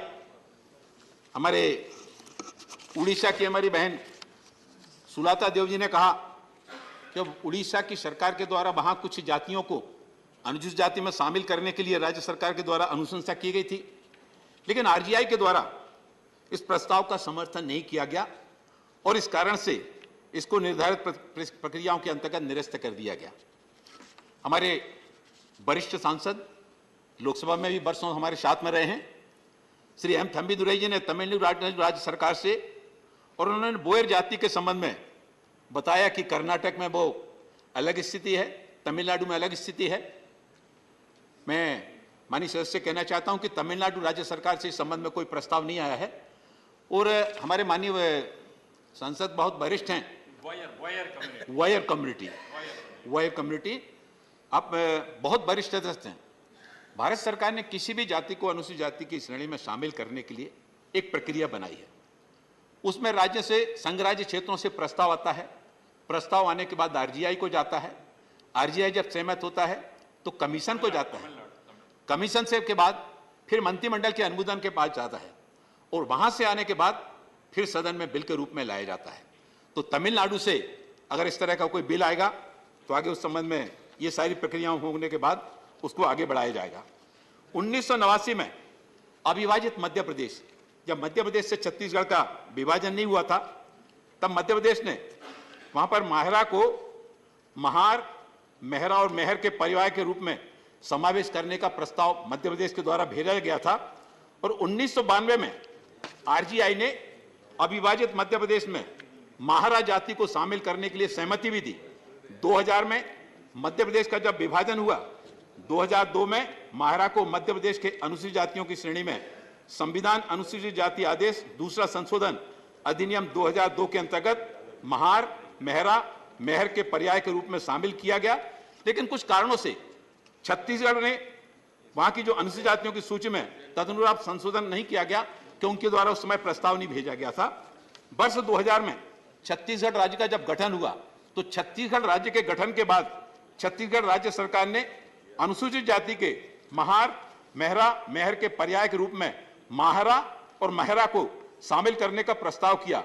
मध्य प्रदेश में महारा को अनुसूचित जाति श्रेणी में पहले ही शामिल कर लिया गया था तथा महारा एवं मेहरा मामूली बर्तनी भिन्नता है, छोटी सी मात्रा की भिन्नता है और इसी कारण से छत्तीसगढ़ राज्य सरकार ने अपने दिनांक 3/6/2021 और 28/1/2022 के पत्रों के द्वारा अनुशंसा करके राज्य की महार, मेहरा और मेहर के साथ में क्रमांक 33 पर मेहरा और माहरा को पर्याय के रूप में शामिल करने के लिए जो प्रस्ताव भेजा, जिसका आरजीआई ने और राष्ट्रीय अनुसूचित जाति आयोग ने समर्थन किया। इस पर संबंधित मंत्रालयों के द्वारा भी और अनापत्ति दी गई और इसके उपरांत केंद्रीय मंत्रिमंडल के अनुमोदन से सदन में पहले लोकसभा में लाया गया, वहां पर सर्वसम्मति से पारित हुआ और आज भी सभी माननीय सदस्यों के द्वारा इसको समर्थन दिया गया है। जो हमारे मेहरा और महारा के लगभग 2 लाख की आबादी है, यहाँ पर छत्तीसगढ़ में बुनाई और कोटवारी का काम करते हैं। एक बहुत बड़ी संख्या उनकी है जिनको की अनुसूचित जाति की श्रेणी में शामिल होने पर उनको राज्य सरकार की, केंद्र सरकार की नौकरियों में आरक्षण मिलेगा, शिक्षा में उनको अधिकार मिलेंगे, वेंचर कैपिटल फंड से कम ब्याज पर लोन लेकर वो अपने उद्यम भी लगा सकेंगे, उनको केंद्र सरकार की, राज्य सरकार की सारी सुविधाओं का लाभ मिल सकेगा। और इसलिए मैं आपके माध्यम से सदन से अनुरोध करता हूं कि इसको सर्वसम्मति से पारित कराने में अपना सहयोग दें। Thank you, Minister. The question is that the Constitution Scheduled Caste Order Amendment Bill 2023 as passed by Lok Sabha be taken into consideration. Those in favor will please say aye. Those against will please say no. I think the ayes have it, the ayes have it, the ayes have it, the motion is adopted. We shall now take up the clause by clause consideration of the bill. Clause 2 stands part of the bill. Those in favor will please say aye. Those against will please say no. I think the ayes have it, the ayes have it, the ayes have it. Clause 2 is adopted. Clause 1, then enacting formula and the title stands part of the bill. Those in favor will please say aye. Those against will please say no. I think the ayes have it, the ayes have it, the ayes have it. Clause 1, the enacting formula and the title are adopted.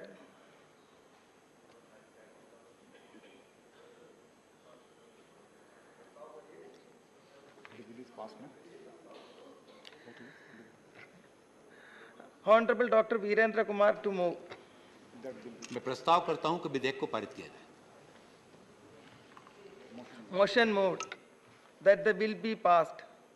The question is that the bill be passed. Those in favor will please say aye. Those against will please say no. I think the ayes have it, the ayes have it, the ayes have it. The bill is passed.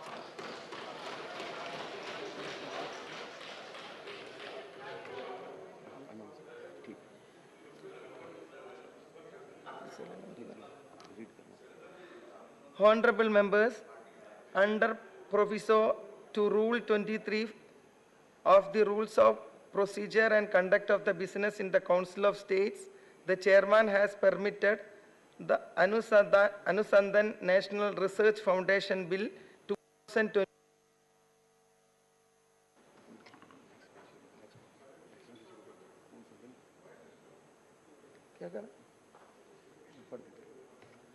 Listed in today's revised list of business at serial number 6D to be taken up after the consideration and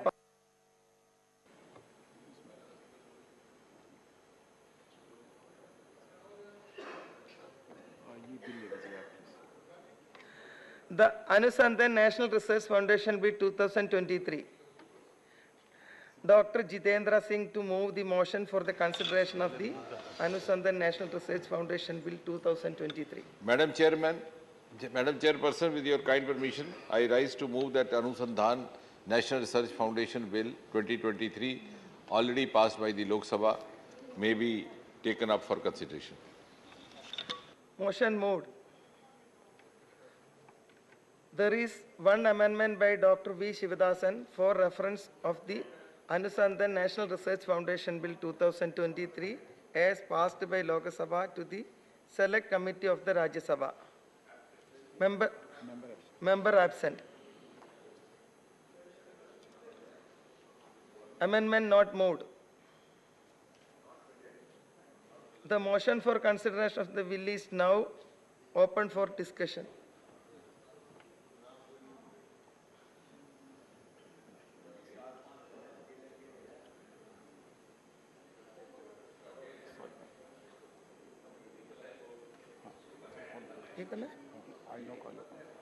I now call upon the members whose name have been received for participation in the discussion.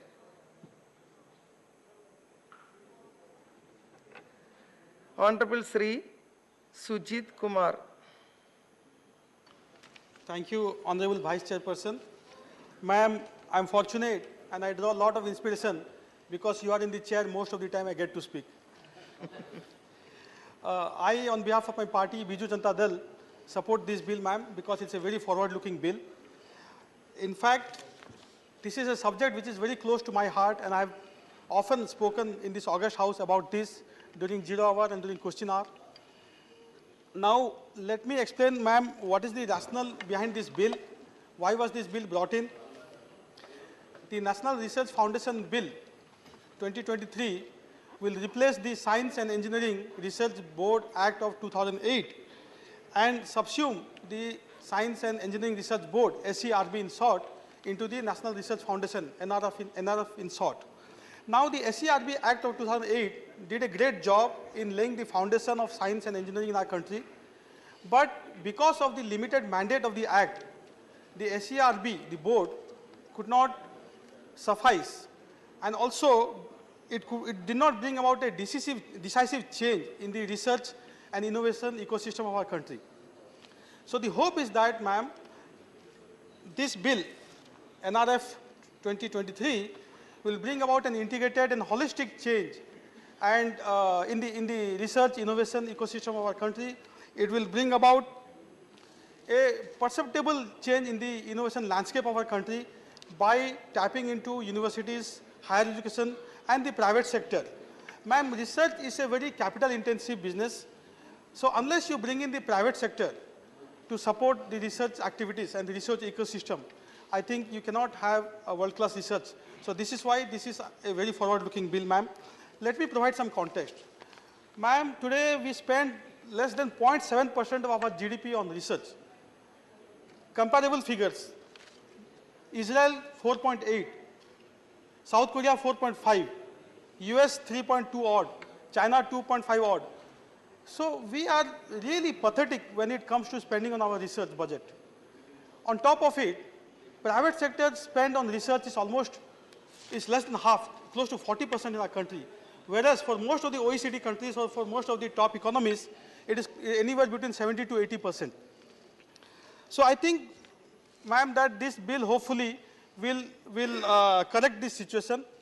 Now, ma'am, Honorable Prime Minister has articulated his vision that by 2047, at the end of the Amrit Kal, we are now celebrating Azadi Ka Amrit Mahotsav. At the end of the Azadi Ka Amrit Mahotsav, the Amrit Kal 2047, when we will celebrate 100 years of our independence, we will become a developed nation, from being a developing country to a developed nation. Now, ma'am, we cannot become a developed nation unless we spend on research, unless we focus on technology, because technology will be the key driver of this transformation from being a developing to a developed nation. Secondly, Honorable Prime Minister has also shared his vision of making India a $1 trillion digital economy, which will be roughly 20% of our GDP when we become a $5 trillion economy. Again, without innovation, without R&D, can we become a $1 trillion digital economy? I'm so happy that Honorable Minister, IT and Electronics, Ashwin Vaishnav ji also is here. So, ma'am, give me just 2 more minutes.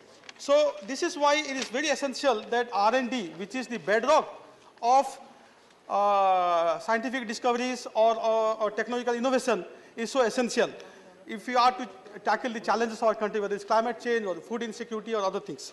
Ma'am, just couple of issues which I would like to quickly highlight. One is the independence of the governing board.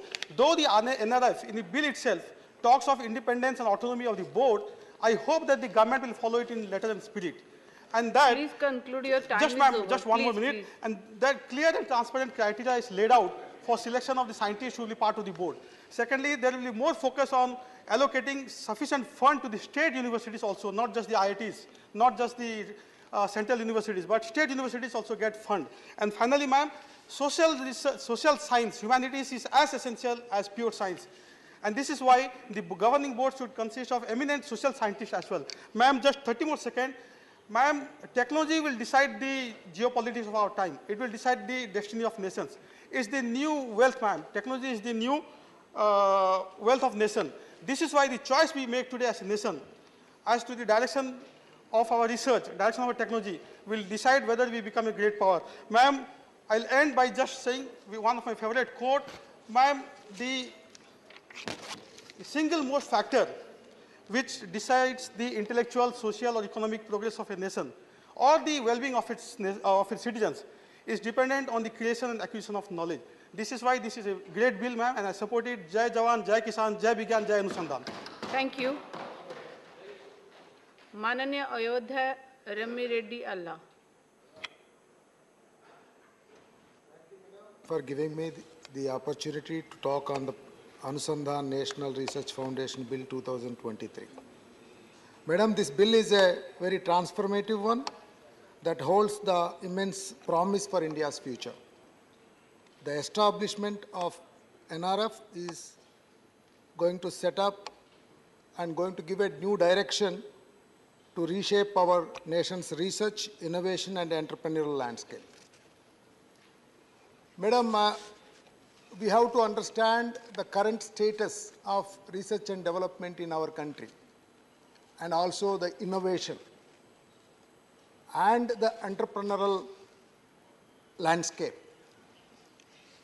If we have to see the current status, I think we need to do a lot, even though this bill is delayed, but I think very happy that it has come at the right time.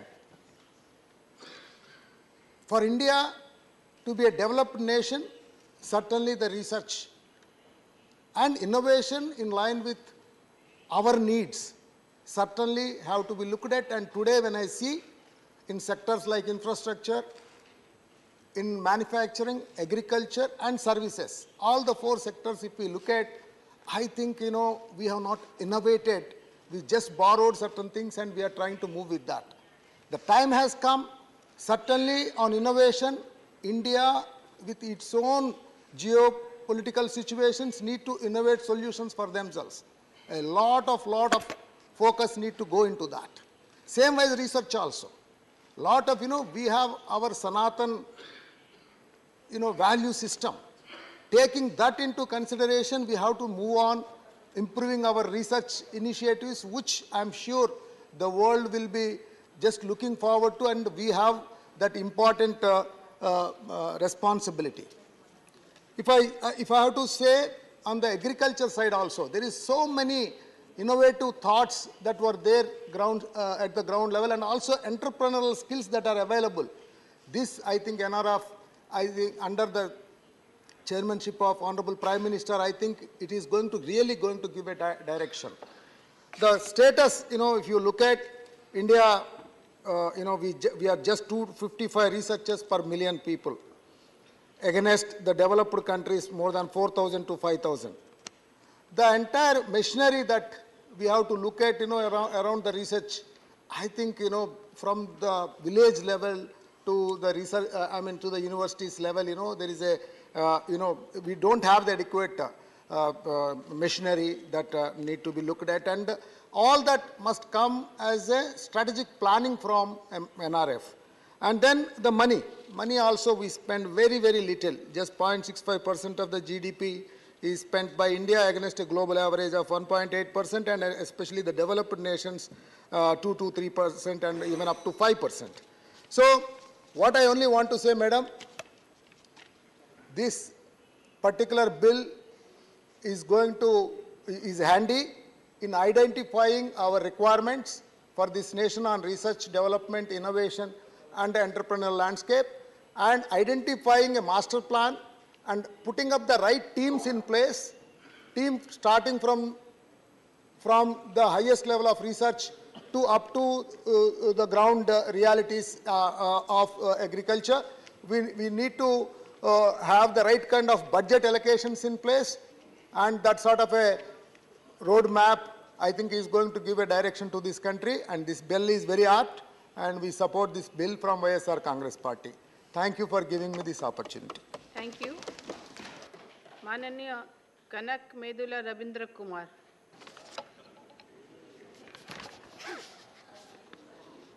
Thank you, Madam, for giving this opportunity. The Anusandhan National Research Foundation will proposes to establish National Research Foundation.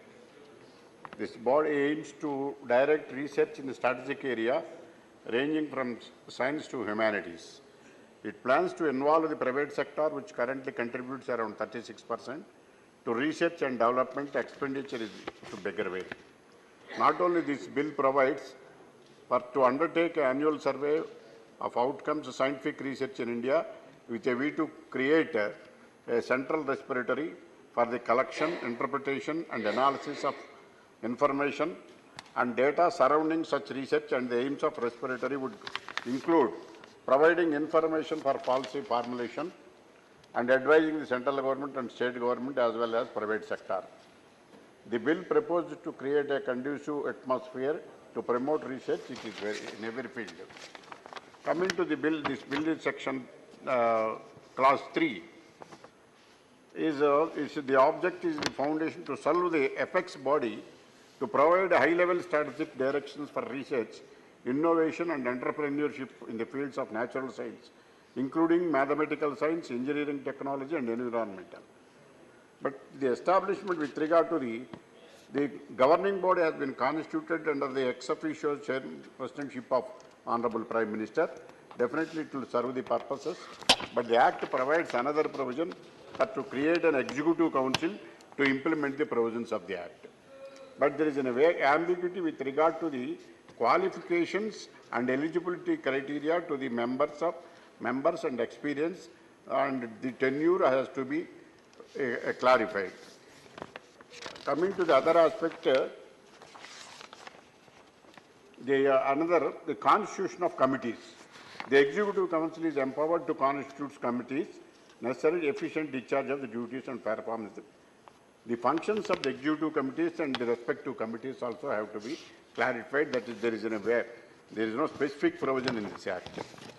And in the light of the above proposed clauses, the Anusandhan National Research Foundation Bill, with a view to establish the Anusandhan National Research Foundation to provide high-level strategic direction for research, innovation and entrepreneurship in the fields of natural sciences. The silent features of Anusandhan National Research Foundation Bill is to create a very vibrant, globally competent scientific ecosystem. In view of the present bill, there is a lot of changes will be brought into existence. I wholeheartedly supported the bill on behalf of Telugu Desam Party. Thank you. Mananiya V. Vijay Sai Reddy. Thank you, Vice Chairperson, Madam. Friendship. Madam, Anusandhan National Research Foundation Bill is a significant step forward in the direction of revamping the entire R&D ecosystem. Therefore, we, YSR Congress Party, under the leadership of Jagan Mohan Reddy Garu, supports this bill, Madam. Madam, there are only 3 points, Madam. We have given only 2 minutes and I'll complete it. Given the fact that the bill allows the private funding, I request the Honorable Minister to make stringent accountability checks to prevent the possible misuse of funding. The research institutions that are funded by the corporates and private players in the past, we have an experience, and they try to push their certain agenda which can easily be used for ulterior motives. Therefore, I request the Honorable Minister to take care of this particular issue, Madam. The second point, Madam. India's spending on R&D is almost the lowest in the world. R&D investment in India stands at 0.7% of our GDP, well below global average of 1.8%. I request the Honorable Minister to kindly look into this issue. The third and final point, Madam, which is your point, women, Madam. in science, technology, engineering, and mathematics. There has been a historic absence of women in scientific disciplines in India. Only 20% of the seats in 23 IITs in the country are held by women. Average female faculty in IIT amounts to only 11%, while 52% of the women enrolled for STEM courses for graduation, only 29 actually joined the system, the STEM workforce. So, of course, I mean, here our Honorable Chairman is completely justifying it's all women managed Rajya Sabha, Madam. Thank you very much, Madam. We wholeheartedly support this. Thank you. Mananya G.K. Vasan. Sir, I congratulate the Minister for bringing this bill, sir. This bill, I feel, is a need of the hour for the scientific community of our country, which is giving a lot of laurels in various subjects for the interest of our country, sir. I would like to give some statistics to substantiate this for the interest of the scientific community, sir. According to the Press Information Bureau, the filing of patents in India has increased from 46,763 in 2014-15 to 66,440 in 21-22, which is exactly more than 50% increase in a span of 7 years. Additionally, startups, I would say, have registered over more than 5,000 trademarks in the last 5 years. Sir, these numbers show that India is making significant progress in the field of innovation and intellectual property rights. According to the World Intellectual Property Organization, India today ranks 8th in patent filed by resident scientists and innovators. In 2021, Indian resident scientists filed 40% of the total patent application, which is more than the double the number in the field in 2010-11. India has also climbed 35 ranks in the Global Innovation Index, holding its ranking at 35 as compared to 81st rank in 2015-16 to 46th rank in 2021. Sir, these statistics prove that the government today and our Honorable Prime Minister is making a mark in this important ministry, sir. The National Research Foundation of NRF is established to foster research not only in science and technology, but also research in various fields like humanities, social science, and arts. NRF is also expected to meet research requirements in new and emerging areas like climate change, clean energy, and sustainable infrastructure. There is also provision for tie-up between educational institutions and industries so that our institutions encourage research in areas which are in demand for industries. To conclude, Madam, India ranks 3rd among the most attractive investment destination for technology transaction in the world. India's public and private R&D put together comes to $68 million, which is 6th in the world. So, NRF's emphasis on increasing funding from both government and private sources is a step in the right direction this bill is given today. The bill aims to provide the right environment for promoting research to meet our national priorities and make India a world leader in various fields. Therefore, I, on behalf of my party, extend wholeheartedly support to this important bill. Thank you very much. Thank you. Mananya Dr. M. Thambidurai. Vice Chairman, Madam, thank you very much for giving the opportunity to speak on the bill, the Anushandan National Research Foundation Bill 2023. On behalf of my leader, Adapadi Palaniswamy, and my party, ADMK party, supporting this bill. Madam, I want to make it very clear, the research is very, very fundamental, important thing. But you are asking to speak within 3 minutes, 4 minutes. This is very vast subject. This cannot be done like that. To get doctorate, doctor, Jitendra Singh spent 5 years to get a doctor. I spent 4 years to get my PhD doctor. Therefore, 4, 5 minutes, that is by year, 4 years you spent. I spent 7 years, so take 7 minutes. 7 minutes. No, I'm telling. Because if you put a bell, I cannot in a position to express. The research is, we have to concentrate and give some kind of new impetus for the development of this country. Just simply, if you put a bell, it is a bell on the research also. It be bell. Sir, madam, the research and development are the foundation for scientific discoveries, new technologies and innovative applications. That is the base. What are the objectives they said? Development of a robust ecosystem is required in all fields of sciences. This includes mathematical sciences, engineering and technology, environment and earth sciences, health and agriculture, as well as scientific and technological interfaces and humanities and social sciences. Our Dr. Jiten Singh is a doctor health side. I studied in economics, social science side. I got my PhD.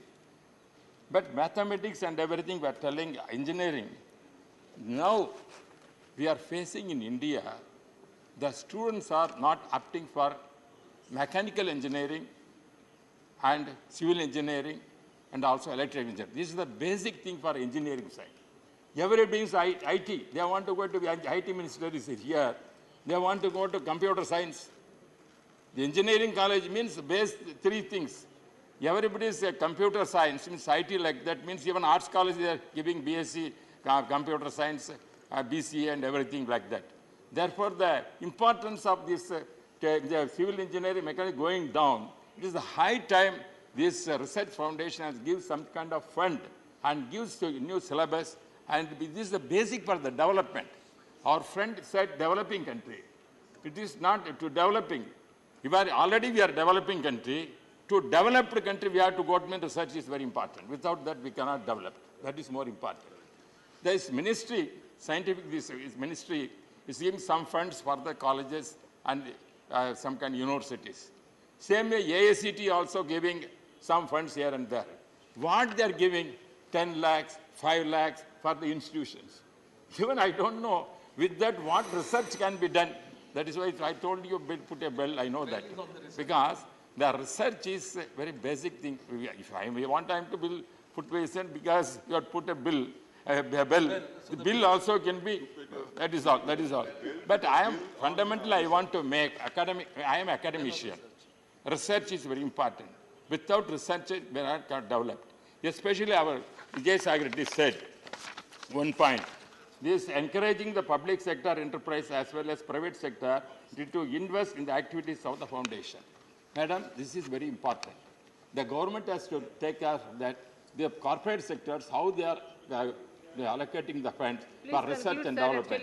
And also, I am appreciating Honorable Prime Minister as heading this board, this governing board.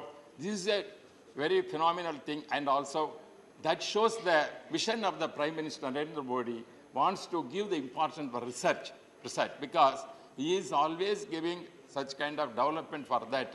Education, health and every sector is giving more important. Therefore, research also, his vision is there. To this vision, mission, we have to achieve that. Further, more fund. Therefore, I request the Honorable Minister to allocate more fund. Conclude, sir, your time is over, sir. Thank you much. Thank you very much. That is why the research cannot be done like this. Thank you. Research is always getting like this, cannot get it. Manyabhar Jitendra Singh ji. Fund, but not the time. Thank you, Chairperson ma'am.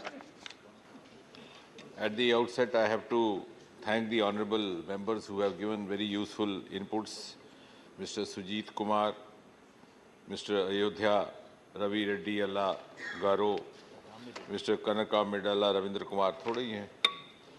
Mr. Vijay Sai Reddy, J.K. Vasanji, and our very learned Sri Thambi Durai ji. I think those who are not present in the House today have actually deprived themselves of a very important discussion. This is a bill which is going to have a long-term effect, long-term outcomes, and all of us, each citizen of India, including those sitting on the other side are going to be stakeholders.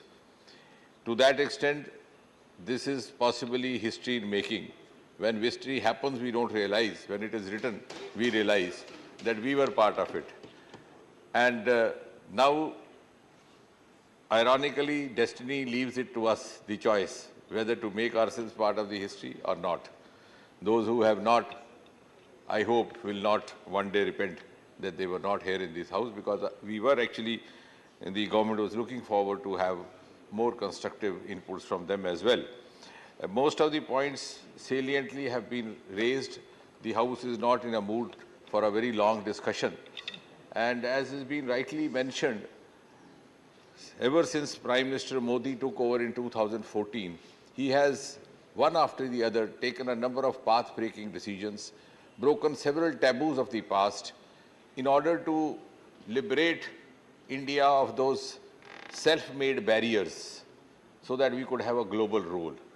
And if we envisage for ourselves the Amrit Kal next 25 years, obviously we have to live up to global parameters, and that is possible only if we have the same level of competitiveness as other countries. Just to cite a few, it was Prime Minister Modi who unlocked the Space Department. Today you have Chandrayaan, you have 150 startups from the private sector, which was hardly imaginable till about 5-7 years ago. And that has also increased our resource pool, both knowledge-wise as well as finance funding. Similarly, our atomic energy, we were constrained of funds. It was Prime Minister Modi, in a decision in 2014, he amended the Atomic Energy Act and allowed it for joint funding and joint ventures. Today, we have an atomic energy plant coming up nearby in Haryana and Gorakhpur, which was already confined to only 3-4 states. Similarly, from the ramparts of Red Fort, he spoke about Startup India, Stand-up India, and made us realize that that Rozgar does not necessarily mean Sarkari Naukri, and helped us come out of that mindset. From just 350 startups, today we are more than 1 lakh. It was Prime Minister Modi who made us realize the importance of biotechnology in the 21st century world. And just imagine India, which hardly had the aptitude and culture of preventive healthcare, gave world the first ever vaccine for COVID. And today, from just 50 startups in biotechnology in 2014, we are up to 6,000. So new avenues of livelihood, new avenues. And therefore, to that extent, in a single sentence, I can say this Anusandhan Act, which is coming into being from today, will pave the way and will define the face and stature of India at 2047, because this will place us in that select league of developed nations. I will not go much into detail, but just to respond to a few points, I am also glad that so much is the requirement of this new provision and so much of unanimity that it was heartening to see Mr. Kanaka Mendola and Mr. Vijay Sai Reddy on the same page. So I think one of the biggest contributions of this bill today is that he has brought two warring horses from Andhra on the same page. Yes, that is what he said. So, that is what he said. I think this should be researched. And I'm sure for a research scholar like Mr. Thambir Rai, it will take another 5 years to conduct a research on this. But nevertheless, as was being said by Mr. Ravindra Kumar, there is no ambiguity. Actually, the rules are yet to be framed. When the rules are framed, everything will be in order. In fact, the Act has envisaged every good thing which was possible even in the other role models. We have a research society in America, we have a research society in some of the European countries. We are among the first few. And in fact, when it is put into place, I'm sure it is going to be better than most of them, because we have thoroughly studied it for about 2-3 years, repeated presentations, repeated brainstorming on this. Mr.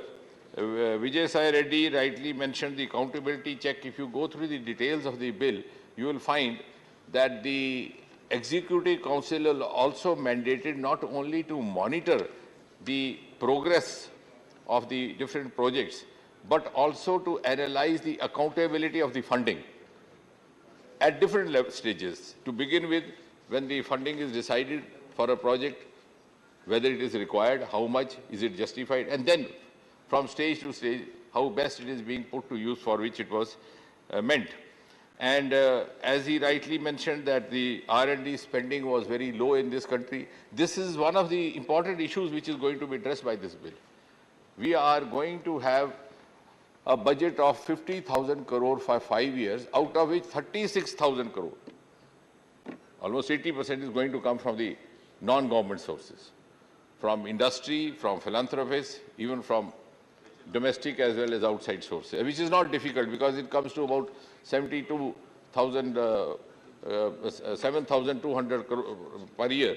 And even if we have our 14,000 share, we can enter into some kind of an equity or PPP model. So there is a huge, because I personally also believe that in case we have to grow beyond this, where we have today arrived with the patronage offered by Prime Minister Modi in the last 9 years, we have to then do away with the demarcation between the private and the public sector. We have to have a very holistic approach. We have to give up silos. We have to have an integrated supplementation of the best avenues that each one of us have. And in order to achieve that, we have to also make the industry stakeholder right from the beginning. And that, I think, is precisely one of the, at the same time, keeping in mind the ethos and our ancient heritage, the Executive Council also has room for representation from social sciences, from humanities, so that we do not miss out while we move in the world arena, we do not miss out our Bharat. So I think this is a bill which is going to be a turning point. And yes, another point which was very relevantly raised by Mr. Thambaduraiji, you rightly mentioned, colleges, universities. This is another issue being addressed. It has been very consciously, because as I said, we studied about 3 years to work on this bill. And you are right, the earlier board, which is now going to be non-existent after this bill comes, after that I'm going to conclude, the Science and Engineering Research Board, SERB. That was a board which was offering funds or funding support or financial support on the basis of competitiveness, which was very open, fair, objective. As a result of which, almost 65% of funding went to IITs and the most technically developed institutions, whereas the state universities hardly got a share of 10 to 15% of the entire funds. Whereas I agree with you, most of the researchers, most of the students and scholars are there in the universities. And therefore, at the time of introduction, when somebody said that this bill may not be compatible with the spirit of cooperative federalism, I had to correct them to tell them that in fact we are supplementing the state universities' resources. So that is one issue which is being taken care of, because the bill envisages that we will have a separate competition within the state universities. So separate allocation exclusively for them, so that they are not expected to compete with the higher institutions and thereby suffer a disadvantage. So I think, to sum up, because this is today not the right mood for a long discussion, so one should stop before asked to stop. We have a governing body headed by the Prime Minister, and we have an Executive Council which will be headed by the Principal Scientific Advisor. But we have a huge lot of conglomeration of representation from industry, from academics, and I think it will be so evenly balanced that we will not deprive ourselves from the best of everything else. And therefore, this Anusandhan Act, Anusandhan National Research Foundation Bill, when I humbly request for unanimous passage, I also would take pride in saying that this is happening at a time when we are the members, and this should have happened several years ago. I rightly agree with members. Maybe destiny wanted that Shri Modi ji should be the Prime Minister and we should be the members of the House when this historic destined thing happens. Thank you very much. Thank you.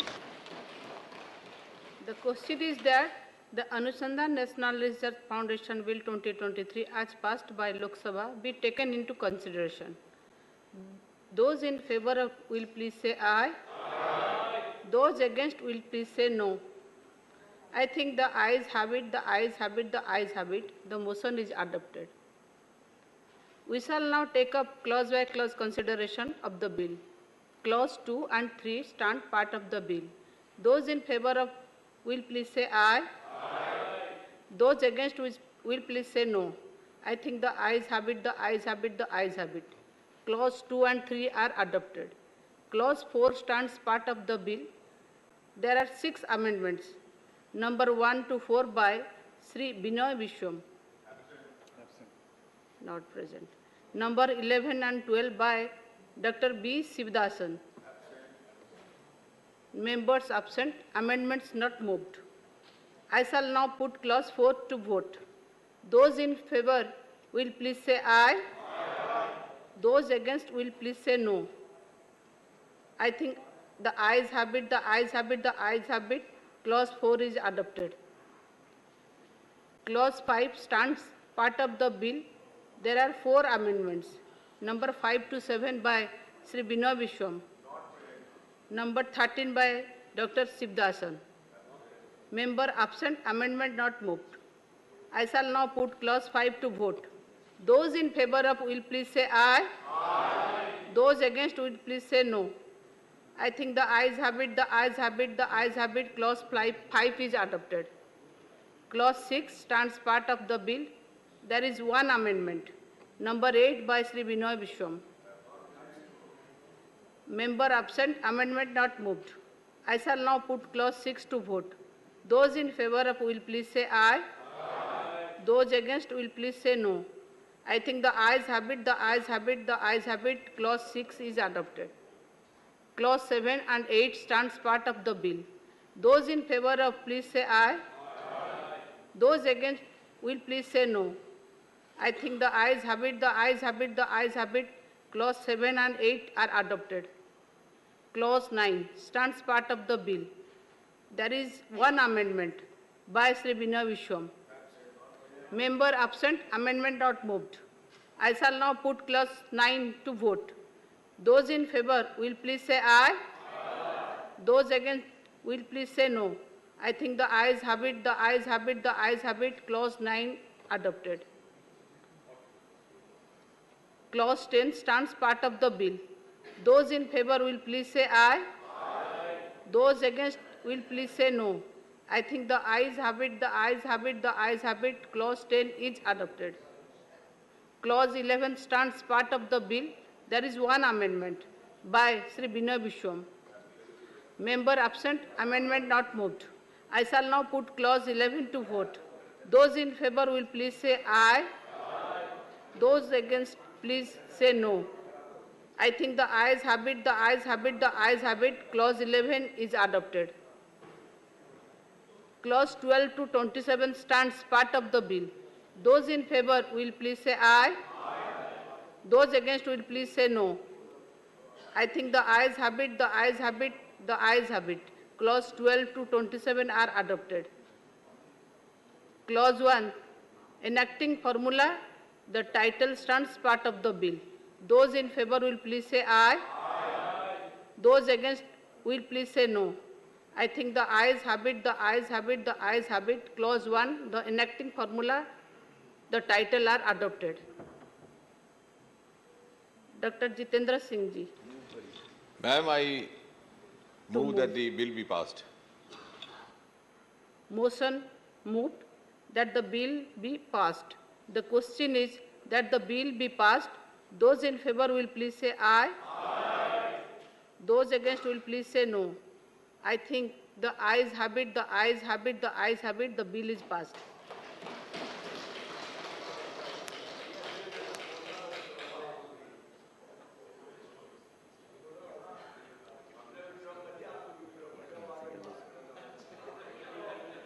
The Digital Personal Data Protection Bill.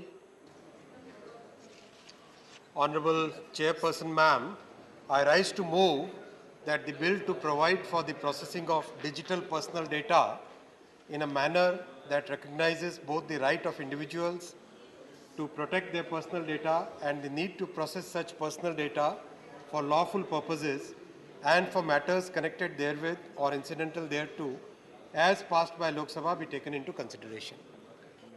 Motion moved. There are two amendments by Dr. John Brittas and Dr. B. Sivadasan for reference of the Digital Personal Data Protection Bill 2023 as passed by Lok Sabha to a select committee of Rajya Sabha. Members may move the amendment at this stage without any speech. Members absent, amendments not moved. The motion of consideration of the bill is now open for discussion. I now call upon the members, those names have been received for participation in the discussion.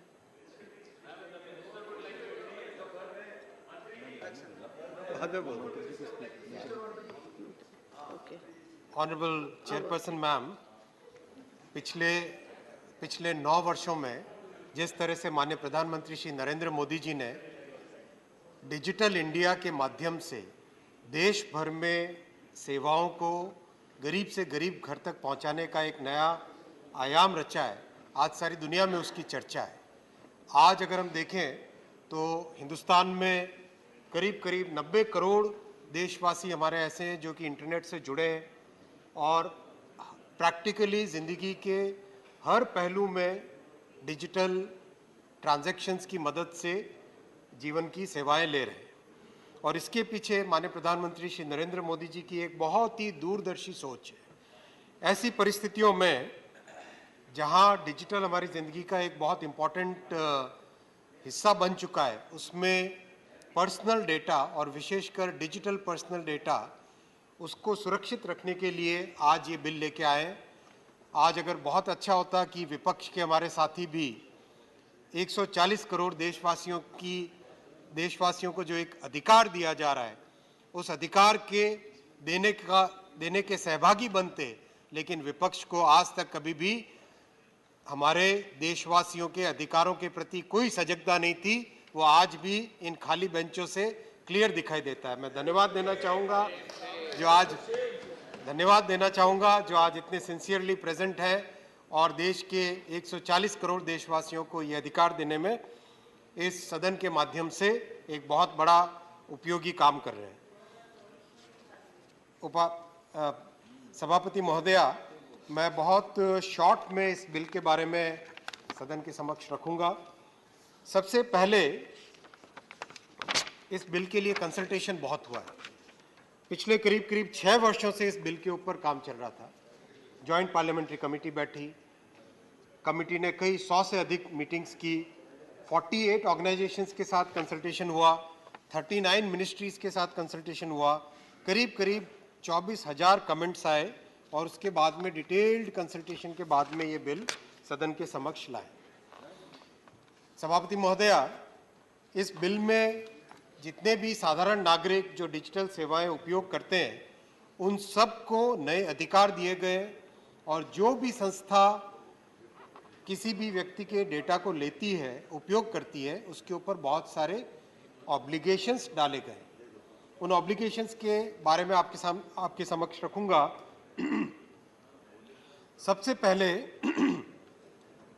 किसी भी नागरिक का data अगर कोई संस्था लेती है, चाहे वो सोशल मीडिया प्लेटफॉर्म हो, चाहे सरकार हो, चाहे कोई भी हो, सबसे पहले प्रिंसिपल ऑफ लीगैलिटी चलेगा कि जो भी डेटा ले उसका उपयोग केवल कानून के अनुसार हो सकता है। दूसरा, प्रिंसिपल ऑफ पर्पस लिमिटेशन, यानी जिस उद्देश्य के लिए ले उसी उद्देश्य के लिए उपयोग में ले सकते हैं। तीसरा, प्रिंसिपल ऑफ डेटा मिनिमाइजेशन, यानी जितना चाहिए उतना ही डेटा ले। चौथा, प्रिंसिपल ऑफ एक्यूरेसी, यानी अगर डेटा में कोई करेक्शन करना है, कोई चेंज करना है, तो वो नागरिक को अधिकार है। पांचवा, प्रिंसिपल ऑफ स्टोरेज लिमिटेशन, कि जब तक उद्देश्य की पूर्ति हो, जब तक रिक्वायरमेंट हो, तभी तक स्टोर करे, उसके बाद में उसको डिलीट करे।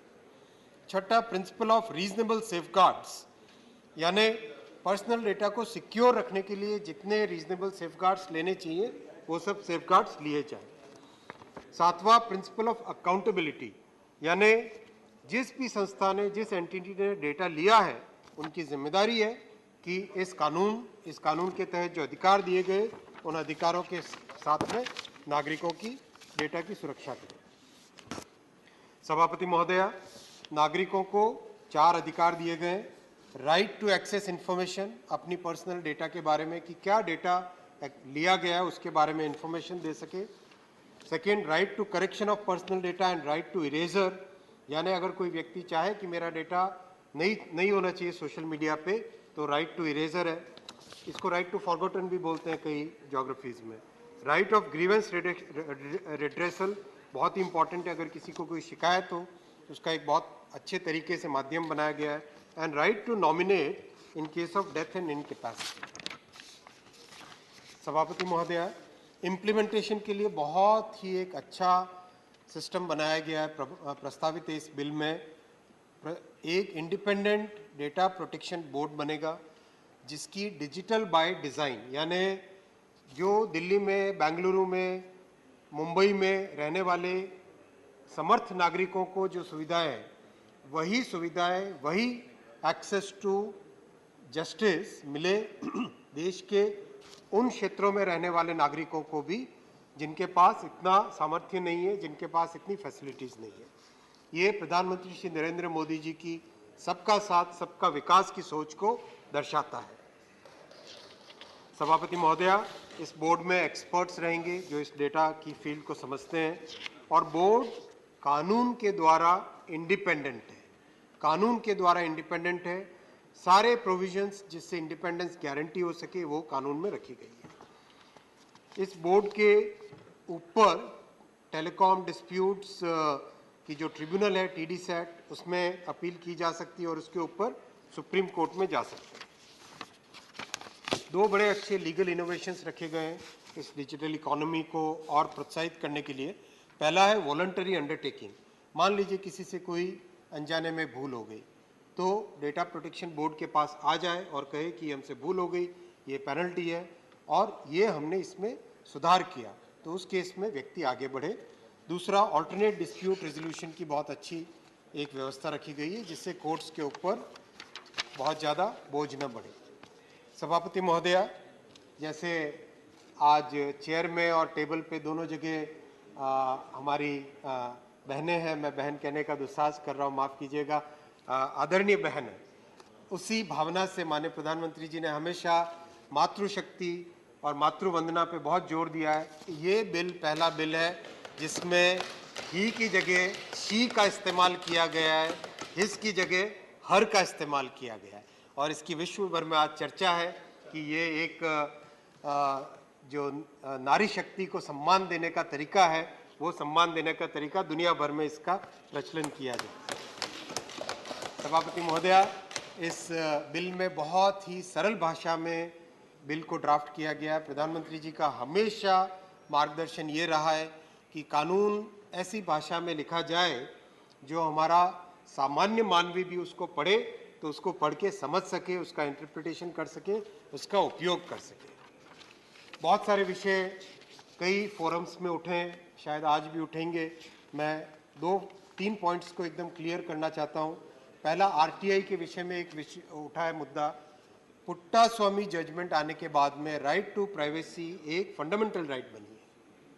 तो जब फंडामेंटल राइट बनी है तो उसमें कानून द्वारा प्रदत्त प्रोविजंस के तहत पब्लिकेशन हो सकता है किसी के पर्सनल डेटा का, उसके अलावा और किसी तरीके से पर्सनल इंफॉर्मेशन को किसी भी पब्लिक फोरम में नहीं रखा जा सकता। इसलिए राइट टू इंफॉर्मेशन में जो कॉन्ट्रडिक्शन था, उस कॉन्ट्रडिक्शन को इस बिल के माध्यम से दूर किया गया है। लेकिन कानून में, जैसे रिप्रेजेंटेशन ऑफ पीपल एक्ट में जितने हमारे माननीय सांसद महोदय हैं, जितने हमारे पब्लिक रिप्रेजेंटेटिव्स हैं, उनका जितना पर्सनल डेटा है, डेट ऑफ बर्थ, एड्रेस, सब चीज़ें जो कानून कहता है रखना चाहिए, डिस्क्लोज करना चाहिए, वो अब भी डिस्क्लोज होगा। दूसरा विषय आया कि क्या पुट्टा स्वामी जजमेंट के सारे टेस्ट को ये बिल फॉलो करता है। ये पुट्टा स्वामी जजमेंट है, बहुत ही भारी भरकम अच्छा जजमेंट है, बहुत बड़ा जजमेंट है और इसकी बड़ी वैल्यू है। इसमें जो तीनों टेस्ट हैं, लीगैलिटी, लेजिटिमेसी एंड प्रोपोर्शनैलिटी, इन तीनों टेस्ट को इस बिल में बहुत ही क्लियर तरीके से रखा गया।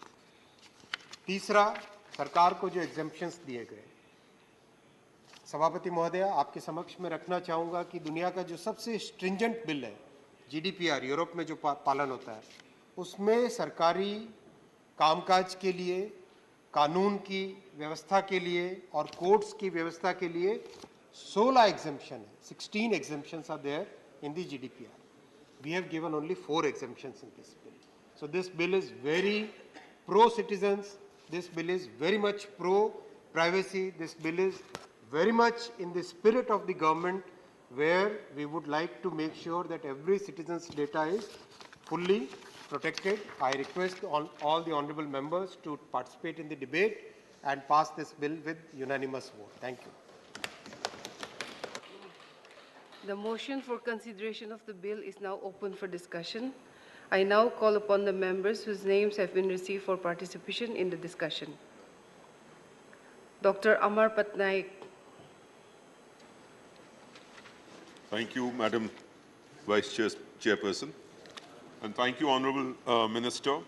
I think what you forgot to probably mention, that this is one of the most landmark legislations of our country ever after independence. Because as you said very correctly, this is protecting the data of 141.4 billion Indians, male, female, child, everyone's. So this is actually a bill which should have been discussed. I would have been very happy if the other side people would have been there to contribute, and probably he would have taken some suggestions to the rules. There are very, as I said, the most important thing is that this right to privacy has been read into the Constitution by the Puttaswamy judgment as a fundamental right. So this right is now given to citizens by the Constitution. What the bill merely does is that it expands this right, how to exercise it. Otherwise, everyone would have to go to the Supreme Court for implementing that right.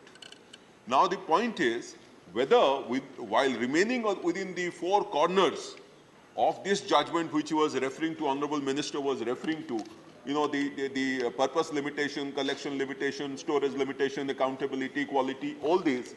Now, I will also evaluate it from this point of view, from within this framework. There are several good things about the bill, about which I will first mention. And the most important thing, after 6 years, after a lot of deliberation, we have finally got a law.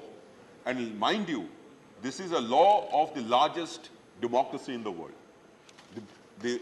A law for one of the largest countries in the world, the other most populous country, I do not know whether they are more than us or not, but they do not have a privacy law at all.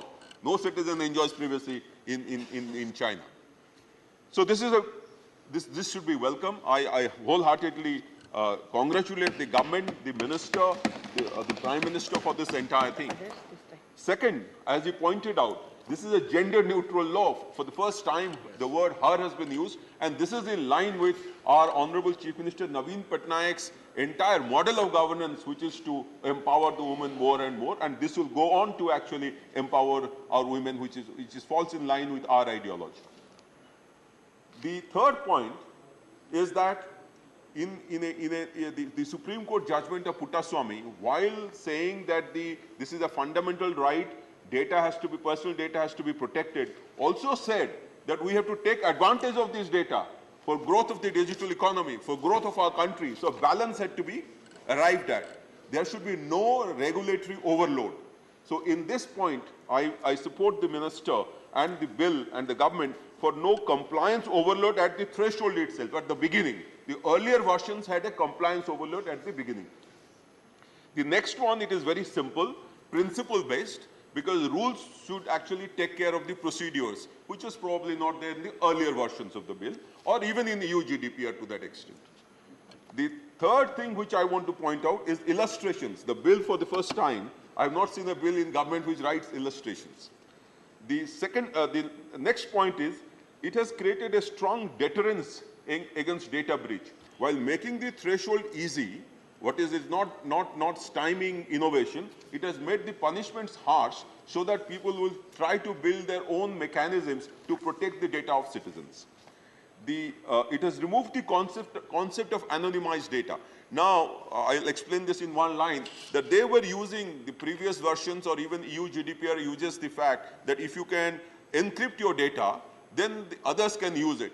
But this bill, to that extent, I think this is a very positive thing. It treats data, personal data per se, whether anonymized or non-anonymized. If it can be related to that particular person, then I think it falls under the regulations of this particular bill. The next point is alternate dispute redressal at section clause 31. He referred to it. It is very nice. And also, I would like to say the point which Honorable Minister mentioned about voluntary disclosure, voluntary compliance. So now I will refer to that particular provision straight away. And that particular provision is at section clause 32. Now I'll refer to clause 32.4. The clause 32.4 says, the acceptance of the voluntary undertaking by the board shall constitute a bar on proceedings under the provisions of this Act as regards the contents of the voluntary undertaking, except in cases covered by subsection 5. This is something like a commitment under the competition law which we brought in. But the point is, how can it be a bar if the data principal himself or herself is not satisfied? This is something that I think you have to examine. Now I'll come to some of the suggestions which I hope the Honorable Minister will take it in stride and probably bring in rules to incorporate some of this. While we have waxed eloquent about data protection, the words which I didn't find in the bill is privacy. The Supreme Court's judgment was full of informational privacy within inverted commas all over. This privacy word is missing in the bill. Compensation is missing in the bill. Harm is missing in the bill. Why harm is important, which I know it has been excluded because of a purpose, but I will make my argument why it is probably necessary. The clause 2O, which is the definitions, it incorporates, it outlines gain means, loss means. It basically interprets the entire data breach in financial terms. What happens if there is a reputational loss because of a data breach? What happens if there is a bodily injury? Now you might say that you can use the Criminal Procedure Code, CRPC, and IPC and CRPC to try that person. But it has to be read with this particular act in order to make the provision stronger and stringent for such kind of breaches, because a reputational breach for a woman is much stronger than a man. And a reputational breach might even lead to suicides. So this is a point which I wish the Honorable Minister would clarify. The next point is relating to, again, Section 3, relating to processing. So only of Indians, it gives the description. So my clarification from the Honorable Minister would be, any person, in our fundamental rights, the word is person, not citizen. So any person enjoys fundamental rights in our country. So if there is if Indians or anyone, what about other countries' data processed in India? And if there is a breach, what happens to that? Now I come straight to, Honorable Minister spoke about data minimization as one of the guiding principles, but unfortunately in Section 4.2, there is no such provision. It is only limited to purpose limitation. Data minimization is at the core of, as a preventive measure against future data breaches. I think this is something which probably has been missed out somewhere, which was there in the earlier version of the bill. I will now come to Section 7. Section 7, Clause 7, certain legitimate uses, and there 7B2, page number 6.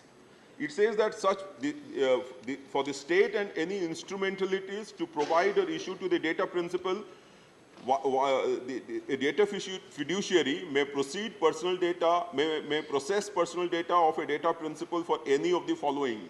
Namely, they have given the things, and one of the section, that is subsection B, says, for the state and any of its instrumentalities to provide or issue to the data principal such subsidy, benefit, service, certificate, license or permit as may be prescribed where, and then number 2, such personal data is available in digital form or in non-digital form and digitized subsequently from, I'm not reading the full thing, to say, which is maintained by the state or any of its instrumentalities and is notified by the central government. Now, I fail to understand why it is to be notified by the central government. There are state laws, states give benefits, states give the same thing. States give subsidy, benefit, service, certificate, license. Lot of these things, permit, everything is given by the state, and they are governed by the state laws, state schemes, and why should it be notified by the central government? And therefore, my plea is that here somewhere, appropriate government, whether central and state, has to be brought into the bill. And number two, the adjudication mechanism or the grievance redressal mechanism has to be therefore linked to that particular thing, that the state level data protection boards have to be set up. Honorable Minister said that digital by design. I think privacy by design is more important, because even 25% of people in rural areas do not have access to a device or internet. You know, it's a rural Orissa, let us say, the total internet intensity is, I think, 36%. So I think this is something one has to think about. And my argument, once again, one of the conditions for selection of chairman, you have said that he may be proficient in consumer protection. So you admit that consumer protection law is similar, in which case consumer protection authorities are available at the district level itself. And they do deal with cases in which e-commerce platforms are supplying and fail to give the kind of right kind of food, right kind of services. Honourable member, please conclude. Then I come to a point relating to the power of the government. I think the power of the government, that is section 10, there should be, I think it has come in the rules, the central government or the board should have the power to conduct audits and inspections at any time. This is a provision probably which has been missed out. The another point again at section 9.5, clause 9.5, the central government may, if satisfied that the data fiduciary has ensured that this processing personal for children. Now the state governments have equal right. Why should it not be the state government? If a child's privacy has been affected in Malkangiri or in, let's say, in Kashmir, in Ladakh, why should the central government be all the time, one has to run to get it notified or to satisfy that the data fiduciary has made a mistake? The next point is relating to section 17. Minister talked about exemptions. But I think the proportionality aspect, which is one of the foundations of the Puttaswamy judgment, is not mentioned in this. I would suggest this has to come somewhere here if it will be tested against this Puttaswamy judgment later in the constitutional courts. Reasonableness, fairness, necessity, and proportionality. These four have to come in. We may have the least number of exemptions, but we need to, while imposing these particular exemptions, it should not be blanket but as narrow as possible.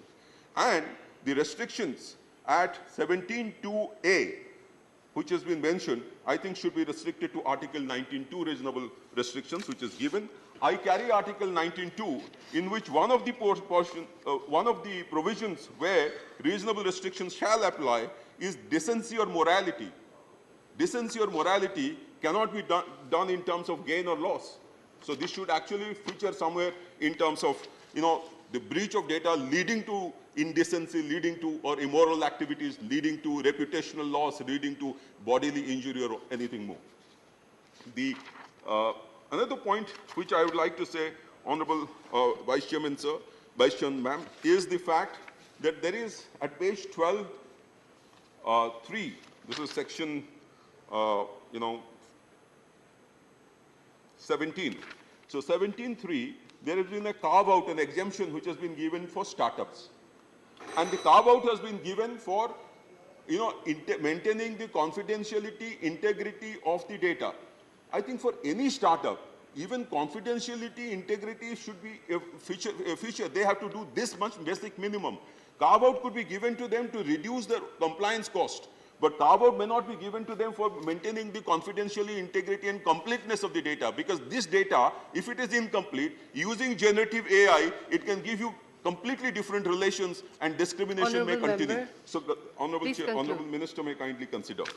Ma'am, I'll just take one more minute with Minister's permission. The Chair's permission, ma'am. I was referring to the BJP side. Ma'am, by the way, the Minister is also representing Odisha, so he's with us. Sorry. So the point here is relating to the powers, functions, and procedures to be followed by the board. Clause 27. Now, this particular board will be sitting in judgment over possible data breaches by organizations like central government, state government, Chief Minister's Office, Supreme Court, High Court, Chief Election Commissioner, CAG, all the constitutional bodies.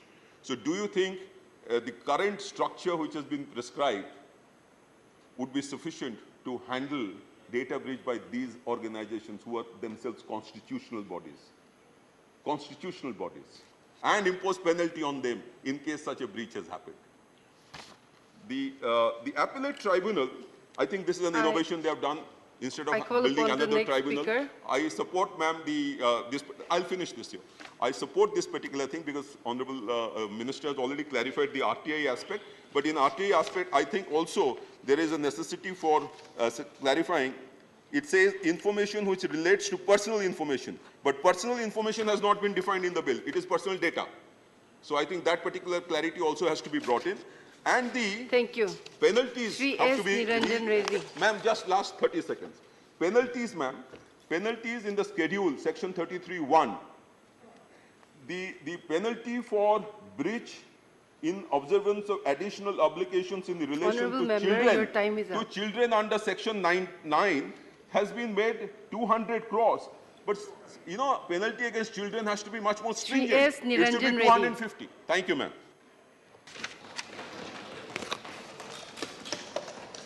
Thank you, Madam Vice Chairman. Chairperson, sorry, ma'am. I have one serious objection in relation to the bill, and which I want to ventilate to the Honorable Minister personally. This seems to be like a conspiracy against lawyers because the language is so simple. Normally, we lawyers, we use the expression a lawyer's thicket. The language is complex, then the lawyers tend to make hay. Now, I think the Honorable Minister wants to keep the lawyers out of business.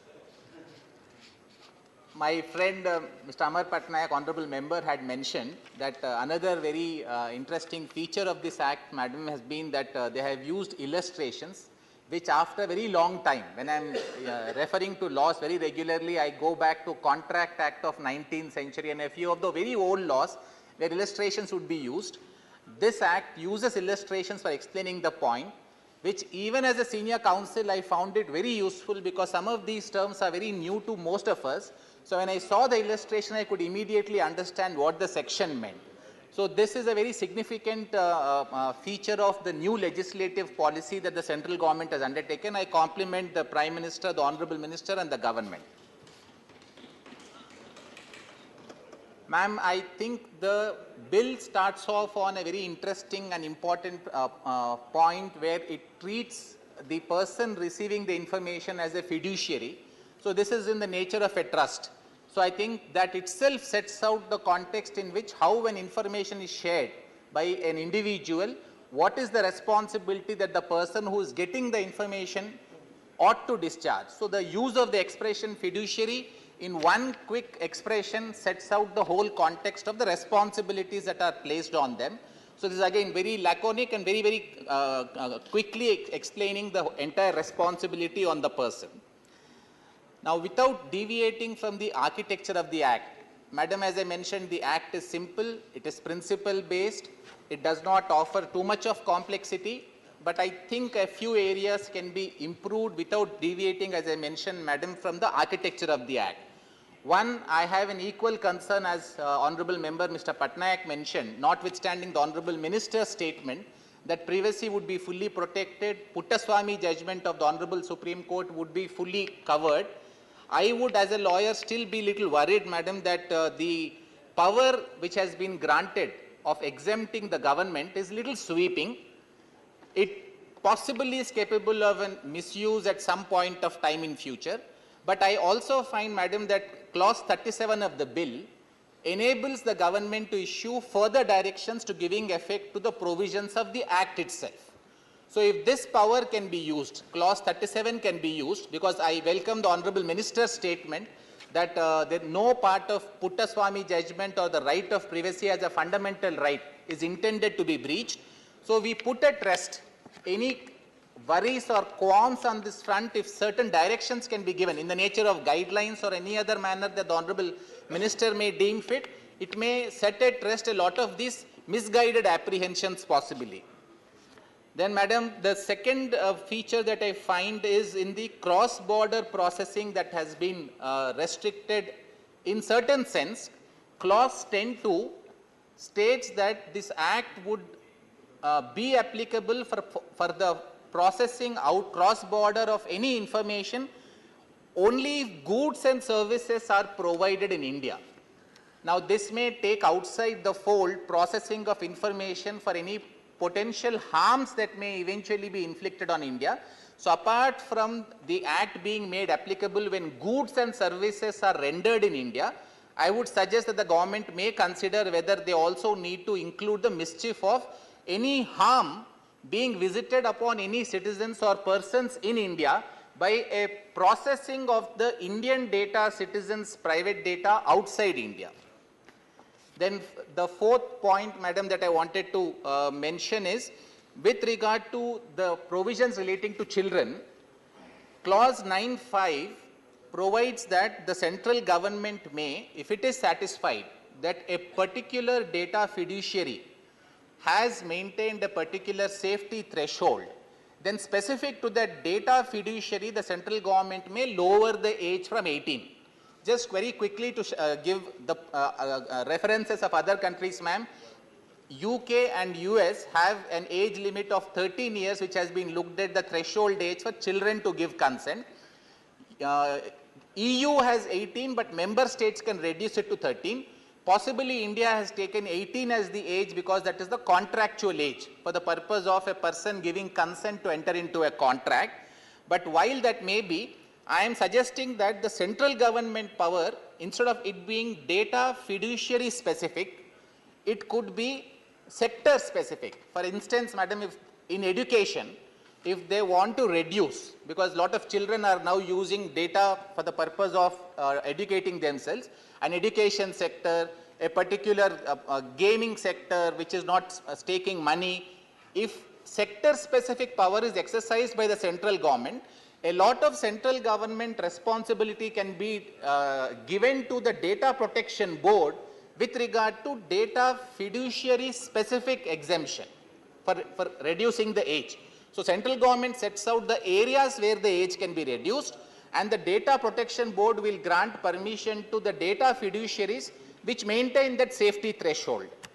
Then, madam, one other important thing that I thought I must bring the government's attention to is the exemption provision for data fiduciaries, class of fiduciaries or startups.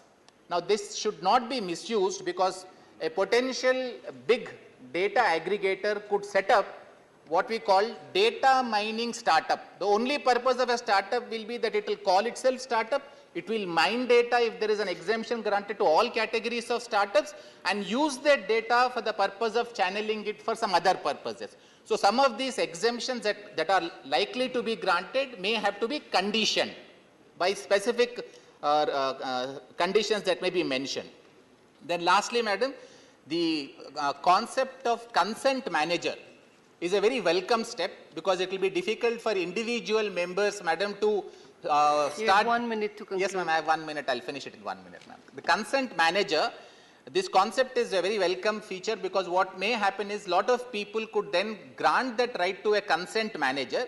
But some of these provisions relating to how a consent manager would then operate need to be fleshed out little more. This is an enabling feature in the Act. It is welcome.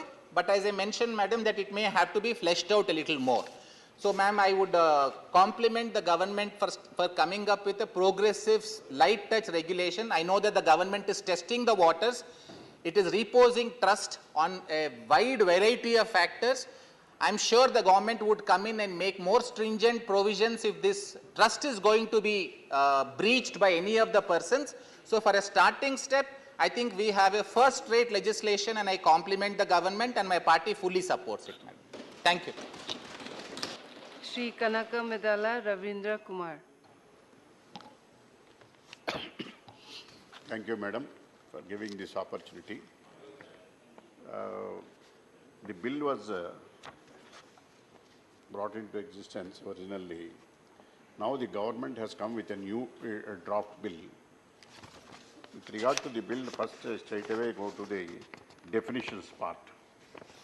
Section 7, important Section 7 deals with certain legitimate uses. That is clause 7. Definitions in clause 2D. Certain legitimate uses means referred in Section 7. Section 7 doesn't indicate any definition with regard to certain legitimate uses. This Section 7, a marginal heading, certain legitimate use, empower the state to process the personal data principle under 9 situations, A to F, A to I, except clause A, that is, for the specified purpose, data principal has voluntarily provided for his personal data. Except clause A, the rest of 8 situations gives the government complete power to process the personal data on one pretext or the other. In view of this, there is a serious concern among the public-spirited people that the bill promotes state surveillance. This is important, has to be looked into. There is a clear-cut ambiguity with the definition and also its implementation. Then clause 6, prior to this clause 7, the consent given by the data principal shall be pre-specific, informed, unconditional and ambiguous. This is also important with regard to the consent. The consent, how to obtain, what is the procedure. If it is consent, there is under Contract Act, there is specific provisions, undue influence, coercion, there are certain apprehensions are there. On technical ground, on the consent has already been obtained under clause 6, they can't proceed on its own. Coming to the other provisions, clause 16. Clause 16. Central government may, by notification, restrict the processing of personal data outside India. This is also important clause.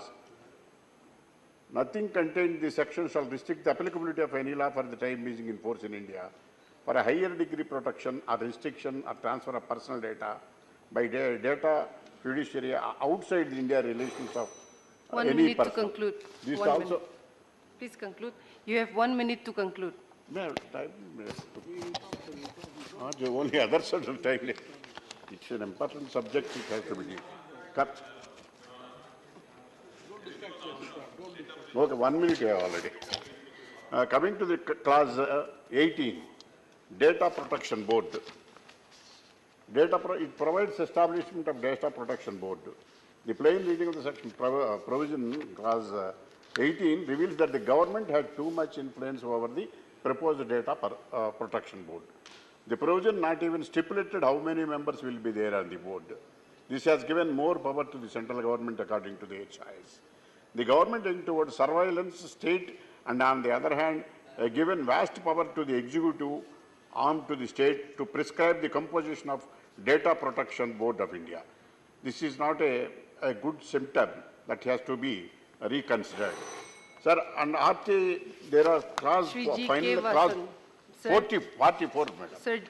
Last lecture. Clause 44, it's prior to that, clause 29, on appellate authority, there is no specific provision with regard to the appellate authority. It has to be read with clause 44. Clause 44 deals with 3 enactments, and that is information technology. Thank you, sir. Right to information, and also telecom regulatory authority. All these 3 actions will be amended. The intention of the Right to Information Act will be diluted. In view of these difficulties, it is not going on record. Shri G.K. Vasan, your time is started. Not recording it. Shri G.K. Vasan, your time is started. The provisions of the main act under section 44, clause 44. Thank you, madam. Sir, I stand here to support this bill on behalf of my party, sir. Sir, we all, madam, we all know that unprecedented growth in the digital sector in India. No doubt, ma'am. At the same time, when the amount of data we produce increase some of the, however, when the amount of data we produce increase, some of the dangers also increase in the country. Maybe cyber criminals, hackers, and even hostile countries were using lapses in our system to compromise on our database, seriously affecting citizen security and national security. I would like the Minister to throw light on this subject. And one more important point is, almost 1/3 of our internet users are under 18 years. The new bill ensures that no organization or individual would be able to process any of our minors' data without parents' approval or the approval of their guardians, ensuring a safe digital space where they are in no danger for any form of harm. We see in televisions and papers, ma'am, small children are subjected to tests by many people using these data. I'm sure this will protect them, but at the same time, when it comes to the question of national security and maintaining law and order, what is the accountability and responsibility? I'm sure the Minister will throw light on this. The last point, ma'am, which I would like to say is, for medical research, we need data about medical profile of patient.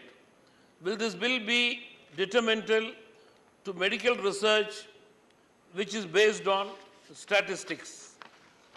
This particular bill, ma'am, could play a large role in forwarding our Honorable Prime Minister's vision of transforming India into a developed country with digitization drive as one of the key pillars in manner that could protect and never compromise our citizens' privacy and security. With this, I support this bill. Thank you, ma'am. Shri V. Vijay Sai Reddy. Thank you, Vice Chairperson, Madam. Madam, I, on behalf of my party and my leader, support the bill. Madam, there is only one issue which I would like to bring to the notice of the Honorable Minister through you, Madam. There's only one issue. I'll take 2 minutes, Madam. The issue is how to protect the telephone tapping. Madam, the telephone tapping can be done, mobile telephone tapping can be done either by taking control of the speaker what we have in the telephone, or even the camera what we have on the reverse of the telephone. We need not necessarily use the service provider or the what is called we get the waves from the telephone tower to our phone. Need not use it. In fact, I have physically seen the demonstration that has been given by a foreign company that any app, whether it is WhatsApp or FaceTime or Telegraph or Signal, anything can be tapped. They have shown the demonstration also, and I have physically seen with my own eyes. The only thing, those who could see, the only condition what they are imposing, particularly the companies which are selling this software abroad, they will sell this software only to the government or government companies or government institutions, not companies, institutions. But in the guise of buying it by the government departments, there are so many private players who are buying it also and using this software for their own personal purposes with ulterior motives. When I negotiated with them for an academic purpose, there are so many softwares, almost about 15 to 20 softwares are there. And each is costing about ranging from 50 crores to 100 crores. Those who could afford to spend about 50 to 100 crores of rupees and annual maintenance contract of say 20% can tap anybody's telephone.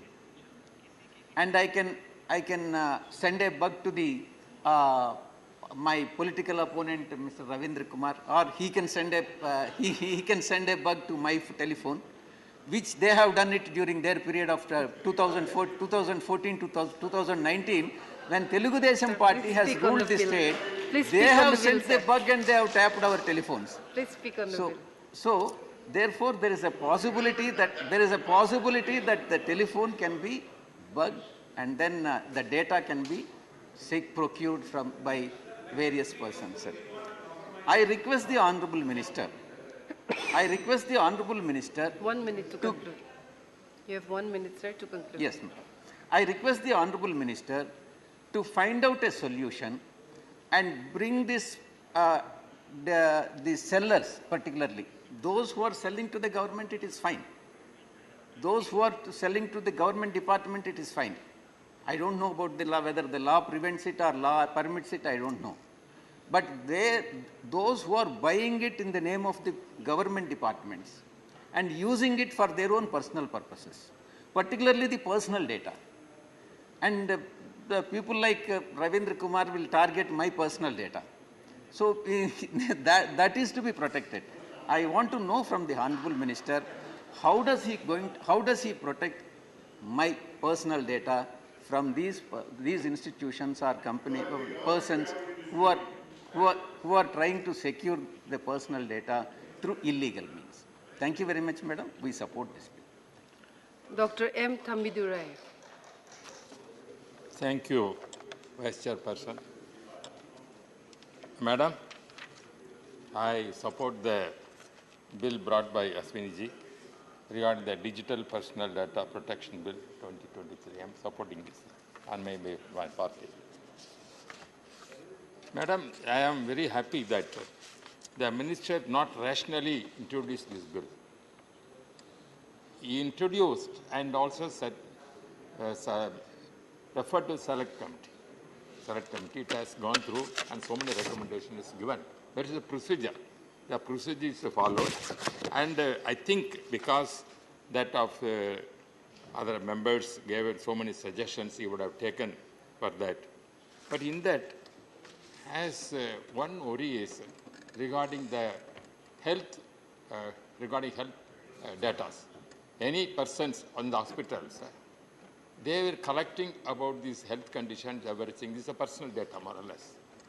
How you are going to protect that? Because it is going to the hospital, that may be reviewed also. Because, for example, if you go any minister, immediately media is coming. The minister has got some problem, health problem, heart attack, something. It is going publicized. That where it comes means the hospital itself, from that only it is going. It is not big. Even if you confidentially go in any car to the hospital, before reaching there, the media is publishing what is this problem the man is facing, the minister is facing, the MP is facing. This is the personal things also, this kind of data is revealed. But how you are going to protect, I don't know, because this is very important. Because personal, whatever we are having, is not revealed. The doctors can analyze, they have every right to see my thing. They are given the treatment. It is a confidential thing. The lawyers also, when they are discussing certain points, it's a confidential matter. The clients gives the lawyers a confidential matter. He argues for that. Like that, nowadays digital system, it has come. Because most of the people are using digital. As our honorable member, Vijay Sai Reddy said, even telephone, when we are speaking, that is tapped. But government says, for certain things, tapping is taking place. This is taking place. There is so many scams, you would have heard many times, how that telephone tapping politicians are taken by government also. Either by ruling party, then afterwards the opposition party. That kind of data is going, the information. That's why here, the Digital Personal Protection Bill is legislation that frames out of the rights and duties of the citizen. On one hand, and the obligation to use the collected data lawfully of the data fiduciary on the other hand. The bill is based on the following principles, they say. Therefore, 1 minute to conclude. Yes, madam, what is, we don't know. This is our team building, I can't speak anything. Thank you very much.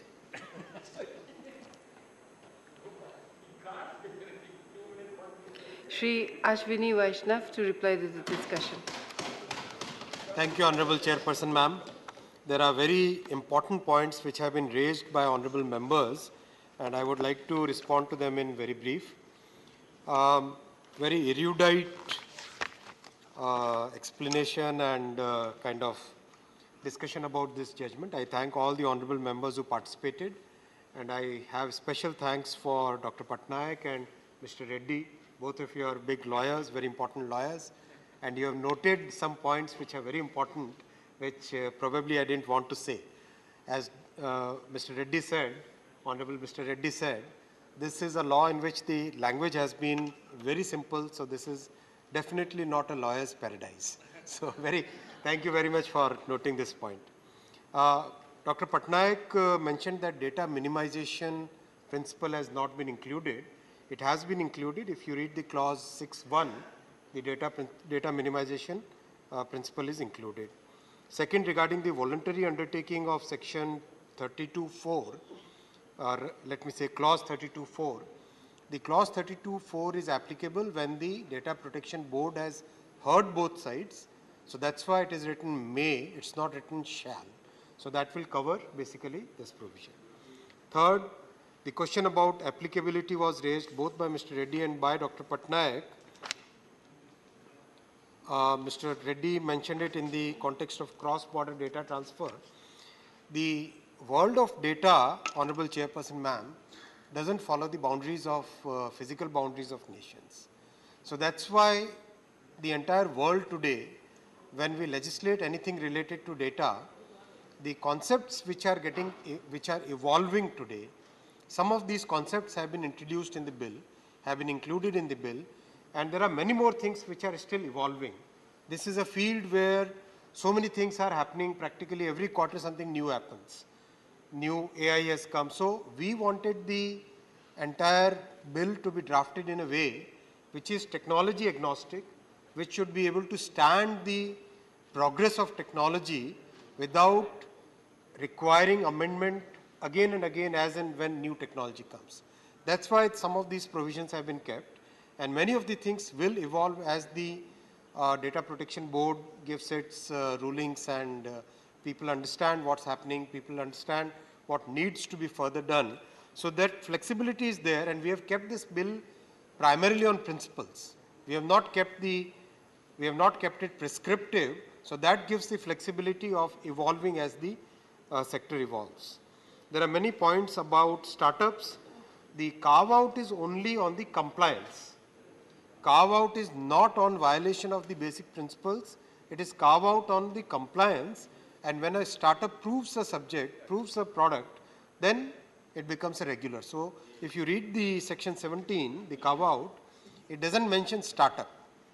It basically mentions certain classes of data fiduciaries, so which gives us the flexibility to create a regulatory sandbox, and once the regulatory sandbox is used for proving the product, then the entire law can apply. Other things about clause 37, that is about repetitive violations. If any data fiduciary doesn't respect the law, then obviously some stricter force has to be included in the law. Mr. Vijay Sai Reddy mentioned about surveillance. This entire bill, the concept of data protection has been created, the legislation has been brought in primarily for the purpose of bringing in protection of personal data, and as far as any surveillance and other things which are concerned, they are always considered as per law and as per the very well established procedures framed by the Honorable Supreme Court of India. Another honorable member mentioned about research of medical data. The research part is excluded from the, exempted from the bill, basically by the section 17. You can kindly read that section, it will give you the details. And protecting medical health data is also personal data, so that will also be protected. I thank honorable members for excellent discussion. In the end, I would like to mention one more very important point, ma'am. Our country is a very diverse country. We have a very rich culture a large number of languages are spoken. In this bill, we have attempted that all the languages mentioned in the 8th schedule of the Constitution should be given due importance, and that's why any consent form, any notice will have to be offered in any of the 22 scheduled languages, 22 languages of the 8th schedule. So this will give a lot of accessibility to the common citizens. Thank you very much. The question is that the Digital Personal Data Protection Bill 2023 as passed by Lok Sabha be taken into consideration. Those in favor will please say aye. Aye. Those against will please say no. I think the ayes have it, the ayes have it, the ayes have it, the motion is adopted. We shall now take up clause by clause consideration of the bill. Clause 2 stands part of the bill. There are 2 amendments. Number 2 by Shri Binoy Vishwam. Number 22 by Dr. John Britas. Members absent, amendments not moved. I shall now put clause 2 to vote. Those in favor will please say aye. Aye. Those against will please say no. I think the ayes have it, the ayes have it, the ayes have it. Clause 2 is adopted. Clause 3 stands part of the bill. There are 2 amendments. Number 23 and 24 by Dr. John Britas. Member absent, amendments not moved. I shall now put clause 3 to vote. Those in favor will please say aye. Aye. Those against will please say no. I think the ayes have it, the ayes have it, the ayes have it. Clause 3 is adopted. Clauses 4 and 5 stand part of the bill. Those in favor will please say aye. Aye. Those against will please say no. I think the ayes have it, the ayes have it, the ayes have it. Clauses 4 and 5 are adopted. Clause 6 stands part of the bill. There are 2 amendments. Number 3 and 4 by Shri Binoy Vishwam. Member absent, amendments not moved. I shall now put clause 6 to vote. Those in favor will please say aye. Aye. Those against will please say no. I think the ayes have it, the ayes have it, the ayes have it. Clause 6 is adopted. Clause 7 stands part of the bill. There are 8 amendments. Number 5 to 8 by Shri Binoy Vishwam. Number 25 to 28 by Dr. John Britas. Members absent, amendments not moved. I shall now put clause 7 to vote. Those in favor will please say aye. Aye. Those against will please say no. I think the ayes have it, the ayes have it, the ayes have it. Clause 7 is adopted. Clause 8 stands part of the bill. There are 6 amendments. Number 29 to 34 by Dr. John Britas. Member absent, amendments not moved. I shall now put clause 8 to vote. Those in favor will please say aye. Aye. Those against will please say no. I think the ayes have it, the ayes have it, the ayes have it. Clause 8 is adopted. Clause 9 stands part of the bill. There are 4 amendments. Number 35 to 38 by Dr. John Britas. Member absent, amendments not moved. I shall now put clause 9 to vote. Those in favor will please say aye. Aye. Those against will please say no. I think the ayes have it, the ayes have it, the ayes have it. Clause 9 is adopted. Clause 10 stands part of the bill. Those in favor will please say aye. Aye. Those against will please say no. I think the ayes have it, the ayes have it, the ayes have it. Clause 10 is adopted. Clause 11 stands part of the bill. There is 1 amendment. Number 39 by Dr. John Britas. Member absent, amendment not moved. I shall now put clause 11 to vote. Those in favor will please say aye. Aye. Those against will please say no. I think the ayes have it, the ayes have it, the ayes have it. Clause 11 is adopted. Clause 12 stands part of the bill. Those in favor will please say aye. Aye. Those against will please say no. I think the ayes have it, the ayes have it, the ayes have it. Clause 12 is adopted. Clause 13 stands part of the bill. There is 1 amendment, number 9 by Shri Binoy Vishwam. Member absent, amendment not moved. I shall now put clause 13 to vote. Those in favor will please say aye. Aye. Those against will please say no. I think the ayes have it, the ayes have it, the ayes have it. Clause 13 is adopted. Clause 14 stands part of the bill. Those in favor will please say aye. Aye. Those against will please say no. I think the ayes have it, the ayes have it, the ayes have it. Clause 14 is adopted. Clause 15 stands part of the bill. There are 2 amendments. Number 11 and 10 and 11 by Shri Binoy Vishwam. Member absent. Amendment not moved. I shall now put clause 15 to vote. Those in favor will please say aye. Those against will please say no. I think the ayes have it, the ayes have it, the ayes have it. Clause 15 is adopted. Clause 16 stands part of the bill. Those in favor will please say aye. Those against will please say no. I think the ayes have it, the ayes have it, the ayes have it. Clause 16 is adopted. Clause 17